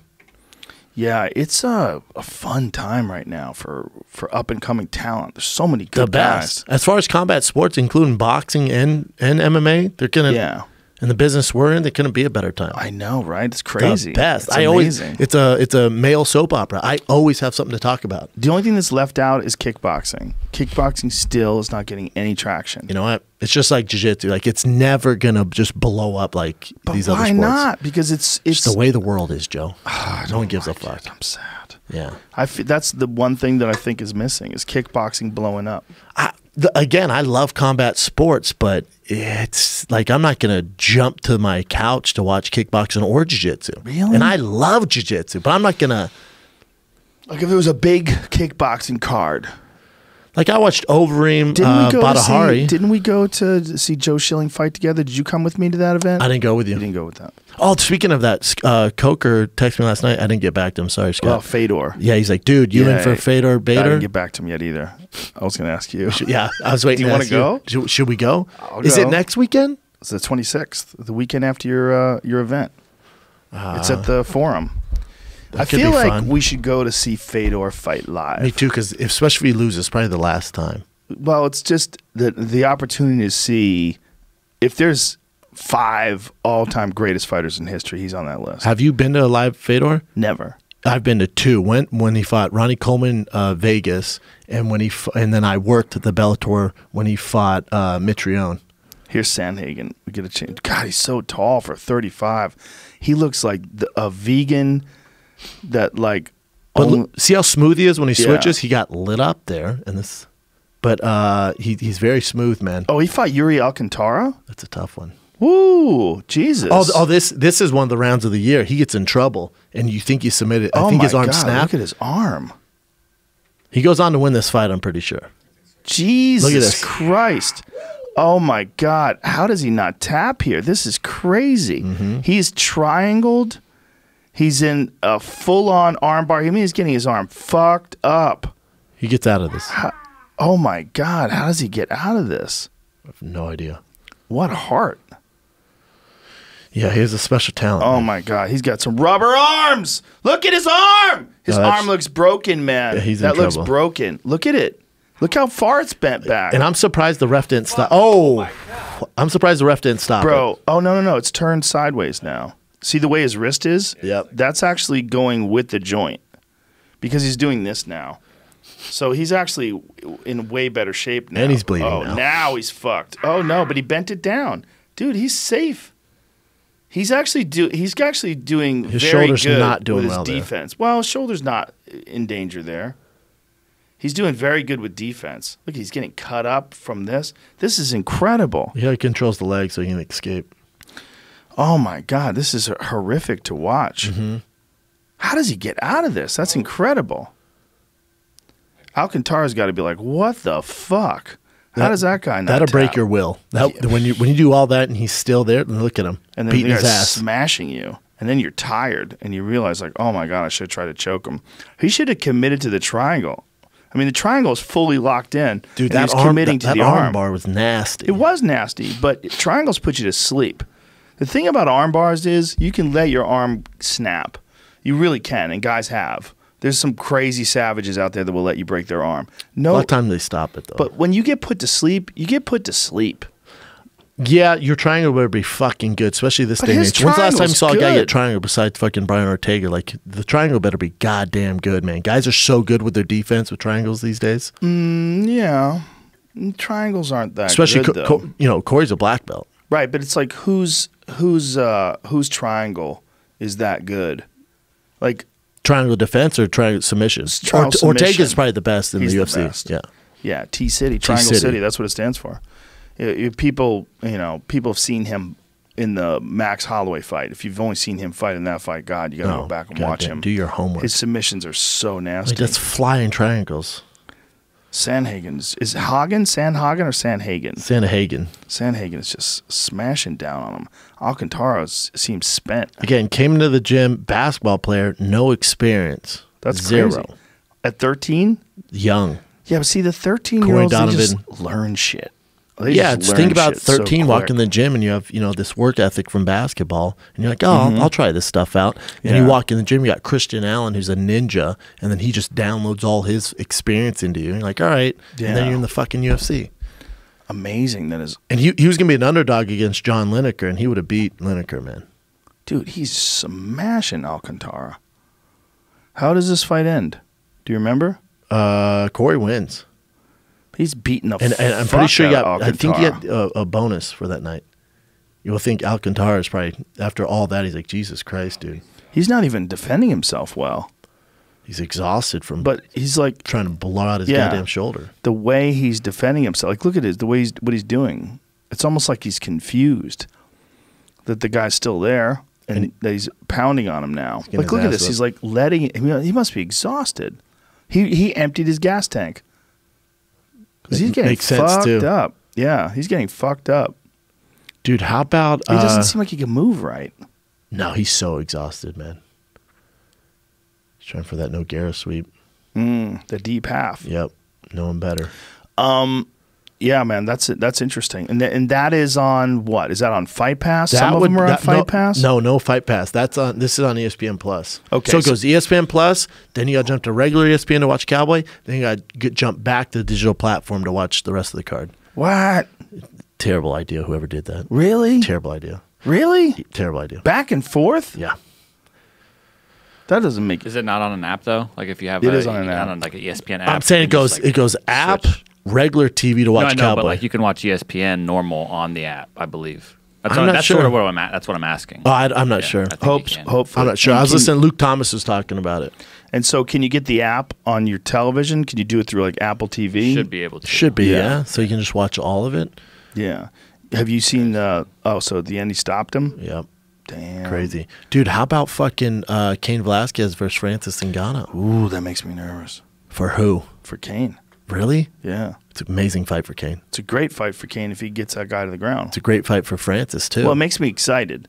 I say nervous. Anytime I see Francis fighting, I'm nervous for his opponent because he's I wasn't nervous so after terrifying. the Stipe fight. I was like, fuck. You weren't nervous in the Derek Lewis fight? No. I thought if he fought the way he always fights, that would be a crazy fight. But he was so nervous from that fight, from the Stipe fight, that he just did He looked not. terrible. He just couldn't pull the trigger. Well, and then Derek Lewis had a hurt back. Yeah. So you got a complete shit show out of two knockout artists. I just think that Cain's been out for a long time. He's a motherfucker, though, man. Oh, he's the best. I think. You think he's the best? I think he's the best in terms of like physical ability. You think he's the best heavyweight of all time? I think he's the best. I think he has to do a little more work. I don't think he's the best in terms of what he's accomplished. I think Fedor's the best heavyweight of all time in terms of what he's accomplished. Maybe you can make the argument for Fabricio Verdum because Verdum beat him, but I think Verdum beat a Fedor that had already been through the ringer and Pride and all the chaos over there. I mean, he had been in those wars with fucking Crow Cop. But Verdum beat him when it was still the aura of Fedor. He was the first one where you realize he was human. Because Brett Rogers kind of took a little bit out of that. Oh, dude, he starched fucking Brett. He KO'd him, but before that he had trouble with him. It wasn't an easy fight. It wasn't an easy fight. He didn't even respect Brett, right? He did a Crow Cop, a Crow Hop fucking punch. And leaped and fucking hit him with that right hand. That right hand was redonkulous, though. It's tough to say greatest of all time because it's the greatest of that time period. Because when he was doing it, there were specialists that he was great. There were certain things that made him great. He was undersized. Because if you put his skill set with his frame now into the pool, I don't know if he's the best. But then Cain at his time, when there's JDS and he's in his prime, and Brock Lesnar, he's beating those guys. What Cain would do to people, he would overwhelm you in a way that looked like you were drowning. His cardio and pace was insane. Insane. Like the Junior Dos Santos fights, I think, took so much out of Junior. Both of them. I think it took it. Both of them paid the price for that. Out of, yeah. It was the same thing as I was listening to... who's the boxer you just had on from Youngstown? Kelly Pavlik? Love Kelly Pavlik. Yeah. How he was saying he doesn't watch the rematch with Canelo Triple G because it takes so much out of those guys that they're never the same. I'm usually on the same thinking path as that, where I'm like, God, if those guys go at it again, man, we're never going to get a good product. Well, Cain and Junior for sure. I mean, especially the third fight. The third fight. The second one too, dude. Yeah, the second one too. Both of them. They just. And then JDS Stipe. Yeah, that was crazy Stipe, too. I mean, JDS has had some wars, and Stipe has had some wars, and you can tell that they're just different in life. Yeah, I'm not saying it's brain trauma, whatever it is, but they're just different. They're not. They leave a piece of themselves in that octagon. Well, it's for sure some brain trauma. Yeah, I'm just trying to be nice. You're trying to be nice. You're getting hit in the head that much. Like they leave a little piece of them in there for our entertainment, and I feel a little guilty about What's that. crazy is there's no talk about Stipe. Stipe, the most accomplished heavyweight of all time. He's the greatest in terms of like his accomplishments. He defended the title more than anybody. He didn't fight the best guys in their prime. When he fought Junior, Junior was definitely past his prime. That's the knock on him, right? That's like he fought Verdum after his prime. That's not his. But again, when it was his run during his era, Stipe's the best. He's the best. When it was Cain during his era, he was the best. Right. Fedor was the best. It's hard to say this guy was better than this guy because it's just a different time period. Right. Like Jordan better than LeBron. Jordan during that era, by far the best. LeBron right now, by far the best. Right. It's They're stupid. Not We don't know against each other. Yeah, right. we don't know. We don't man. know. So that's the question about Stipe. Is like why is there no talk about him fighting again? Like, why have they not set and something he's up? trying. Like, he's trying. Like, he even tweeted, he goes, DC, before you retire, let's do it, man. Yeah. Like, quit waiting for John, let's do it. Well, he's being really active on social media trying to, but it doesn't seem like there's a lot of interest. Because he has to be. Yes. You know why? Because it's not in his nature. We know that's not Stipe. Right, we know right, that. right. That's not. Stipe's a firefighter, humble, blue-collar dude. He's going to put in work, comes to fight all the time. So Derek Lewis explains turning down Stipe fight. Derek says, they wanted me to fight Stipe on short notice. I wanted some time off. I would still fight Stipe, but not right now, not so soon, especially after fighting a guy like DC who's more of a wrestler than going to fight Stipe. I know I wanted some time off. So they tried getting Stipe a fight. So they were trying to get him for the UFC's Brooklyn card this weekend. No, that's, was that this weekend? See, Yeah. but it's smart of Derek Lewis. When you go DC, then Stipe, there couldn't be two worse matchups for him. He's going to get paid. But Yeah, they're fucking, two beatings you're going to take. But, yeah, you know, most likely unless he connects. Derek Lewis is doing it for the money. He says that, I'm trying to make cash, man. So that'd be the best way to do it. But if he's not healthy, it's going to be an ass whooping from Stipe. Yeah, or he connects. Correct. Or early on. But even Francis connected with Stipe, and Stipe did not give a fuck. That's how freaky he is. Yeah, he's tough as shit, which is more incredible even that DC took him out. So them offering Stipe Black Beast, you can tell they're not even thinking DC Stipe rematch. I know. DC's getting Jones, Lesnar. That's it. I don't think Lesnar's fighting. I don't either. I think something suspect's going on there. I would be willing to bet DC's last fight is at heavyweight Against John Jones. And it's the biggest fight of all time. That's such a and I'm a Brock Lesnar fan. I like when he fights. He's such a freak. I celebrate the guy. I don't give a fuck. Let hey Nowitzki go get a cup of coffee when Brock fights. I don't give a fuck. But when you talk about John Jones DC, no one's even talking about Brock. John Jones DC, that's the motherfucking fight. I think that's bigger than Conor Khabib too. I think there's so much history there. It's for fucking the heavy. And I think at DC at heavyweight fighting John, the gap narrows. Yes. But at light heavyweight, DC, it's not for you. At heavyweight though, and I think that's why John's kind of like, I'll fight him. It has to be at light heavyweight because DC does have some advantages at heavyweight now. But let's look at what they've done with TJ Dillashaw dropping him down to flyweight. Why can't DC do the same thing when he gets down to light heavyweight? What do you mean? Oh, you're saying, what do you mean? Well, he struggles so hard to get down to light heavyweight that it fucks with his cardio, his conditioning. He just doesn't feel the same. He says it takes too much out of him. He feels so much stronger at heavyweight because he doesn't have to go through that weight cut. Big dude, man, naturally. No, he's got body fat on him. Got extra body fat that's not. It doesn't aid your performance. Now, when he's at heavyweight, he doesn't diminish himself. Or is he a mesomorph where he's different? Because sometimes, like a Fedor or Roy Nelson, if you make those guys shredded, that's not in their DNA. They're not ectomorphs. You can't do that. But because we see guys like Francis Ngannou, we assume that's, you know what I'm saying? Like, I think ectomorph is the like real skinny guy, super skinny. I you know what I'm saying? Mesomorph is what you're thinking. That's of. in the middle. That's what I'm saying. I think DC's a mesomorph. And endomorph is fat, right? Yes. Where I think for DC, you being shredded, his body doesn't function off that. Well, he doesn't have to be shredded, but he's carrying around so much extra weight. Like at heavyweight, starching dudes. Well, he starched. But look at Cain Velasquez. He starched shredded. Two guys. He starched Stipe, who he just connected with a beautiful shot in the clinch. That's his skill, his wrestling. I think what's going on at heavyweight with DC is he's not weakened. Let him eat whatever the fuck he wants, and he's not weakened. I think that is critical for him.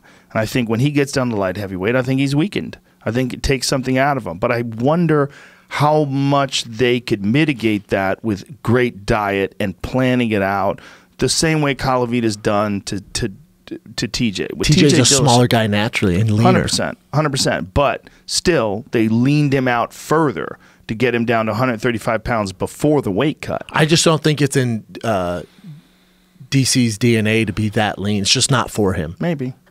It's just not, Maybe, but I think everyone benefits from scientific planning, meal planning, real analysis of your calories in, calories out, nutrients. I don't know. Maybe he does that already. Or I bet he does that some degree. But some guys I think do better where for a guy like DC where he just that extra fat and that's his thing. I hope that they fight. If they do fight, I hope the first fight is at heavyweight. That's what 100%. Because we've seen the light heavyweight. Because they've talked about doing it at light heavyweight. We've seen the light heavyweight Because John version. wants it at light heavyweight. Yeah. Well, John wants it at light heavyweight so that it never has to appear that he picked up a title when they took it away from the champ and that he didn't earn it from the champ. And I get that, but how great would it be if you're John, where, you know, most people clearly know he beat DC, then you go to heavyweight and take that from him? It's just the ultimate fuck you. But I also think DC's a different animal at heavyweight, and his power's different, and John does get hit, and DC at heavyweight could land some shit. Yeah, Stipe's not easy to knock out at all. No. That would be the fight. But it's also like they get so emotional with each other. They hate each other. DC fucking hates that guy. And that's why pay-per-view goes like that's what you want, especially at heavyweight. It's hard to sell a trilogy at light heavyweight. July 4th. That's July happening. 4th weekend. DC versus John Jones, the heavyweight championship of the world. Champ. Boom.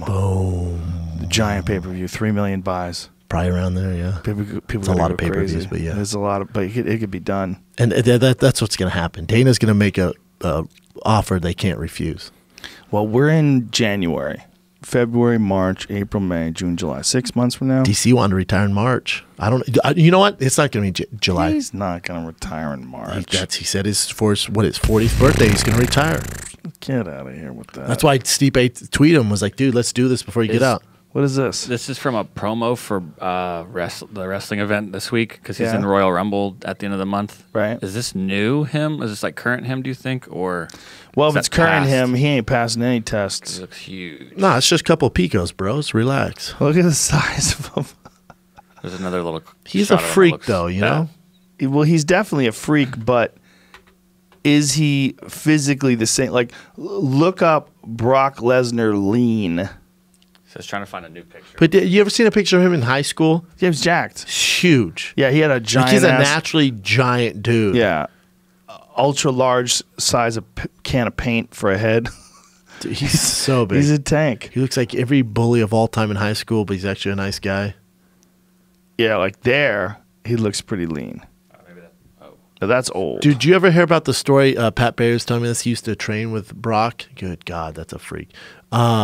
When Brock, they were in between camp, and Brock had his daughter in his hand, and people saw him and went to grab him, take pictures, and he's holding his daughter, and they grabbed the hand, he's holding his daughter, and he just went off on this dude. And he's like the nicest guy ever. Brock's always great. But I guess this fan was like, oh my God, Brock Lesnar. And he's like, I'm with my kids, man, don't bother me. And then some dude was like, no, let's get a picture, and grabs him, and he's holding his daughter, and it just went click, click. And he just was like, what the fuck are you doing, man?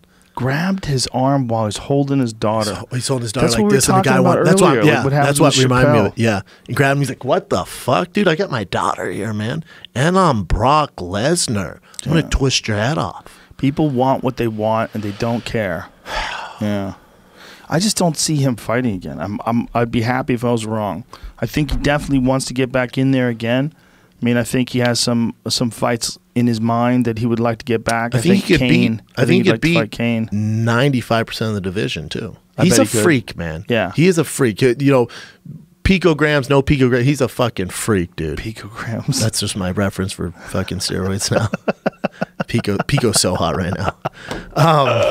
He's such a freak. He is. I'll tell you, you want some skeptical hippo eyes for your boy Nowitzki. How about the test results for Lesnar showed up, then went away on their website? And they're like, oh, it's just a random mistake. It's just a glitch that $50,000 took care of. How funny is that? I wonder what happened. What do you think happened? I don't know. I literally, I do not know. There's some sort of shadiness there. Think so? Oh, come on, man. If you think USADA's the end-all be-all, you're out your goddamn mind. USADA says technical issues caused online Brock Lesnar drug test number discrepancy. Here's my problem, Joe. Here's my problem with this. Okay. So let's just assume Brock, I don't know. Has he had a needle in his ass? Maybe. I'm not. I don't know. Yes. I've never done it. 100%, I would guess. Well, he tested positive in the Mark Hunt fight. Correct, and Mark's suing him for that. Yeah. So is Mark suing him? Mark's suing the UFC. Still, really? He's still legal action with that. Interesting. Yeah, and he's not in the UFC. His contract's up with the UFC, so it's gonna probably get even gnarlier now. So good luck to Mark Hunt. But so Brock Lesnar, we know steroid user. his test, what, it just doesn't show up. I mean, that's random. Well, that's coincidence. Right. John Jones, greatest fighter of all time. USADA issues, picograms. That's just a coincidence. It's too much of a coincidence for me, Joe. Okay, but wait a minute. The John Jones USADA thing, they tested him positive. Correct. Like, what are you saying? By the way, he did test negative after the fight, even for the metabolites. So for the picograms. Afterwards, there's no picograms. You're saying picograms. Picograms is a unit of measurement. Correct. What he tested positive for there is were no a metabolite for this steroid. Which, and after the fight, there was nothing, correct? Right. Okay. Because the numbers, what they're saying is that what his body has in it is a response to this steroid. It's not like they're detecting like Anavar in his system. What they're detecting is it's a metabolite. Correct. What they're detecting is the body responding to the fact that this steroid had been in his system previously. Yes, but they documented. It's just coincidence. Yeah. It's not that it's a you keep saying it like it's a joke, but look because at it. The situation to me is a joke. Look at it. Okay, why don't you tell me why it's a joke? This is why it's a joke because have you ever heard of any and. Before I say all this, Jones is, I think, whether he did anything or not, he's still the greatest fighter on the planet. He doesn't need this stuff. The reason to me because it's a joke is because the greatest fighter on the planet to ever enter the octagon has all these issues. It's too much of a coincidence to me. Okay. He has plenty of issues outside of that. When you say all these issues, you mean steroid issues. Correct. Right. Now, the first one being don't mean to cut you off, but the first one being the excuse of the dick pills. Okay, but it was like they actually got the dick pills. They tested them. This is all documented. Is it? Because yes. they didn't find the dick pills, Joe. What they found were the precursors that can be found in dick pills. So if it's clenbuterol, wait a minute. What are you talking about? So the thing that he flagged for, those do show up in dick pills. Yes, they also show up in a lot of other things. Right, but he got them the dick pills that he took, and they had it in them. Correct. So that means that's he's what clear. He took. But listen, in the amount that he had in his system, what they're saying is the only way that could exist is through a tainted supplement. The way they tested him before, the way they tested him after, the small window of time where he was positive for that thing, there'd be no performance-enhancing benefit for him to take something in a micro dose or whatever, and that it's in such a small amount that it had to be a tainted supplement. They got them the actual supplement that he took, the dick pill supplement. It had it in it. That contained that stuff. And he got punished for that. This is not like a steroid that he took where it made him a better fighter or made him a better athlete. So to play devil's advocate here, so that stuff that comes in those dick pills, you can get from other steroids. But it happens to be in those dick pills. You certainly can. Yes. Correct. But that's one narrative that to clear that, you could say, what's in these dick pills? I'm saying you can do that. That's true. But it's in such a small amount in his body. And it wasn't in his body before, and it wasn't in his body after, which showed that it was only in his body in extremely small amounts for a small window of time. Small trace amount, yep. But a small window of time. So it's not like he had it. It's not even like this stuff, which is a metabolite, which is showing a response to the body, the body responding to the steroid. Then let me ask this, Joe. Okay. Why does no other fighter have any picograms that this pulsating effect, really? Well, that's not true. I mean, other fighters have tested. Frank Mir tested positive for something. Got 2 years. Tom Lawler tested, but Frank Mir didn't go through the same steps that John Jones did. He didn't provide them with. I forget what the exact. There was something that John did, also that lowered his sentencing, and it was remember he was an informant. Yes, it was cooperating with USADA. Yeah, or agreeing to cooperate with USADA. Yeah. Then we're just cool with that. Listen, I don't even know what that means. I don't either, but let me ask you this.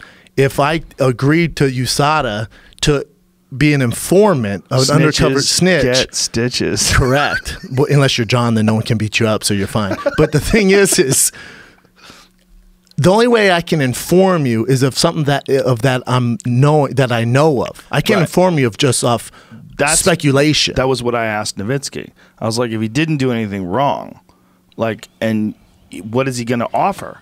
Because unless he took something unless you know what you're doing. Like if I'm an informant for the FBI or for the feds for cocaine, I know my cocaine. They're not going to get Joe Blow that makes my fucking espresso. They're going to get the guy who knows the ins and outs of cocaine.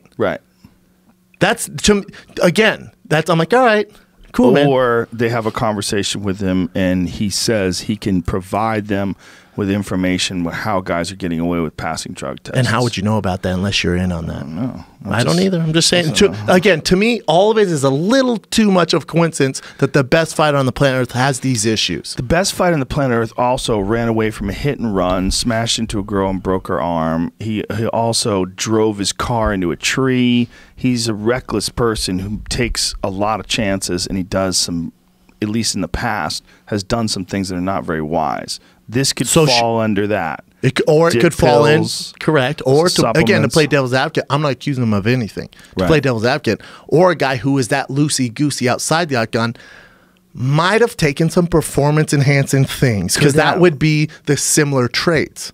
Could have, except in this situation, it doesn't line up with the facts of what he took in terms of long-term metabolites, short-term metabolites, and medium-term metabolites. The only long-term metabolites existed, which means that whatever he took, he had to have taken a long time ago. Now, the problem with this is this all comes from that guy, Gregory Rodchenkov. Is that how you say his name? You're talking about the one test? What I'm talking about is the study that shows these metabolites is all from this one individual, this guy, Grigory Rodchenkov, who was the man from that documentary Icarus, who used to work for the Russian the state-sponsored doping program. He's the one who established these tests, and the way he established these tests is very highly criticized by people because super suspect. Well, it's not suspect. But it's criticized by people because he injected himself and tested all these metabolites on himself, and this has not been done on any peer-reviewed test outside of his research. It hasn't been duplicated. The problem is it's not legal to perform these sort of tests on people in America. You can't just shoot people up with illegal steroids in America and find out what it does to them. But so they don't should be know able to do that. I told them to get Sean Shelby, whack him up with a bunch of steroids. Just Sean's down for it. Sean's down for it. He wants to get bigger. Just do it. Or just do it to Vitor Belfort, wherever he's fighting. He's down for whatever. Just tell him, look, Vitor, we got an extra couple $100,000 for you on the side. Just do this and let us do some blood fill you work. Up with dick pills. Let's see how it goes, bro. Fucking cocaine-tainted creatine. For real. You would do it. Yeah, I don't know, man. I maintain an open mind. I do too. I'm not accusing John of anything, but again, for me, and this is just me, it's too much of a coincidence for it to raise some red flags for me. I talked to 2 independent scientists outside of Nowitzki where I was sending guys information. They were sending me back. I was sending them all the work that they did. I was sending them all the relevant studies. And one of them, who was suspicious initially, after reviewing all the stuff, decided that it doesn't seem like it's likely that it could be possible that he could have actually cheated. He said it's more likely. Cheated during that time. More likely that the tainted supplement excuse is, and by the way, the tainted supplement, I'm using the air quotes supplement, was never provided. That supplement was never provided. So unless they did it to USADA and USADA didn't want to release it, the number one question was it cocaine that was tainted with creatine? That was where people thought it came from. Yep. Because it's really according to Nowitzki, when he was working for the government, that would be a really common thing, that creatine was used in cocaine to cut it because it looks like coke.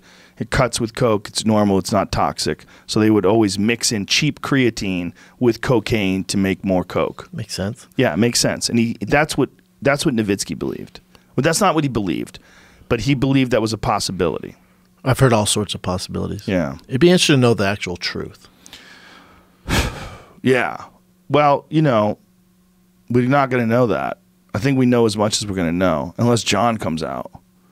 Unless John retires and is like, I had a doctor and he would stick it in my fingernails and see him slowly release. Yeah, with some high advance microdosing. He would never admit that, though. Nobody ever admits it unless they get caught. It'd tarnish your legacy, unless it's like an MLB thing. But so many people were quick to jump on the he's a cheater bandwagon. I'm like, man, you got to be careful with that. You got to be careful with that. You got to be careful with that. But also, you got to be careful with that. But also, you should be suspicious. You should be suspicious. Yeah. I don't think that if when USADA and Nowitzki go, it's all good, man. It was a dick pill. You go, cool, man.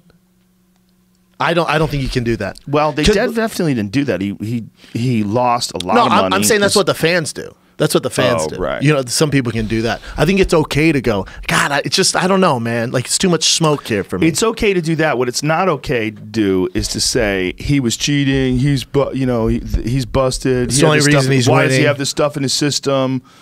No, it's fine to say, why does he have this stuff in the system? Well, because that's what I say. Right, but they showed why he had it in his system. Yeah, but it doesn't mean you should have it in your system. No, you definitely shouldn't. It's not cool to have it in your system. No. So it's okay to go, why the fuck is in the best fighter in the world system? Yeah. What are you doing, dude?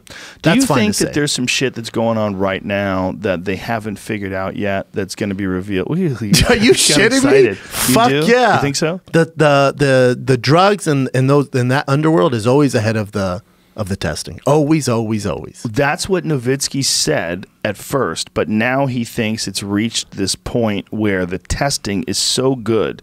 Do you know the testing threshold that he tested positive for the picograms is 2,000 to 5,000 times stronger than the WADA threshold? Yeah. So he would have 2,000 to 5,000 times more of it in his system. Or 2,000 to 5,000, 2,000%. The numbers are tough to keep up with. I don't remember. Andy Foster told me what it was. Either way, he gave me the numbers. Fun. But an insane amount of much higher quantities of this shit for him to test positive in WADA. Like these tests that they use now are insane. So are the doctors in the undergrounds? No, this is the thing they're doing. Well, maybe. But this is the thing they're doing now. Well, the thing is, like, if it's so low, you're not going to have a performance-enhancing benefit. It has to actually be in your system in order to have a performance-enhancing benefit. But now, in 2019, they're actually considering lowering their standards so that, say, if you do take some creatine and it does have the tiniest trace amount of ostarine in it or something like that, that's not going to show up positive anymore. Which is how maybe they should do it, because it's so strict now where it's tainting guys' legacy. You look at Josh Barnett, you look at Frank Mir, Josh Barnett's another one where they eventually cleared him. But Jesus Christ, it took a year. It's fucked up, man. And then on top of that, everybody knew that he was under suspicion, and Josh has tested positive before, so everybody assumed that he was doing something. Yeah, fuck them. Nowitzki told me that the testing is so good now that if you and I were in this room and I had a jar of creatine that had steroids in it, and I popped it open and the fucking dust got in the air, and we ingested that dust, we would both test positive from opening a jar in a room. And that's crazy and good for them. But I think there's an Elon Musk of steroid PEDs out there who's like, yeah, cool, man. You guys are testing for this? We're over here, you dumbasses. I bet he's got a lot of Y's and Z's in his name. Yeah, and G's. Yeah. He's just Russia. rich as fuck. Lives in like a glass house. Hell yeah. Probably dead as we're speaking. They probably shot him in sleep. Now. Yeah, I mean, they probably just supplies to all our favorite Did you see athletes. Icarus? Did you see that document? I did. Insane, man. I can watch that just oh, I know. The lengths people go to. Well, the whole Russian anti-doping program was horseshit. They were just doping people. State-sponsored doping. And the fact that they had rigged the Sochi Olympics so that they got fake piss. Dude, you think they're the only country doing that? Well, China did it.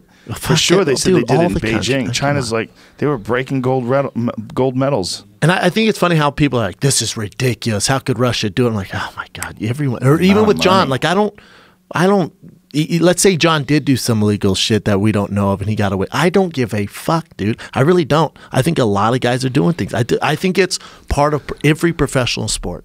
NFL, NBA, NHL, especially fighting. It's just, that's the nature of the beast. Well, it's certainly a nature. I mean, it's definitely a part of sports. Comes with the territory. It's definitely a part of sports because it works. You know what's interesting is, like, why is it okay to take regular creatine? Regular creatine works probably as good as microdosing any of this bullshit works. You'd be surprised, but yeah.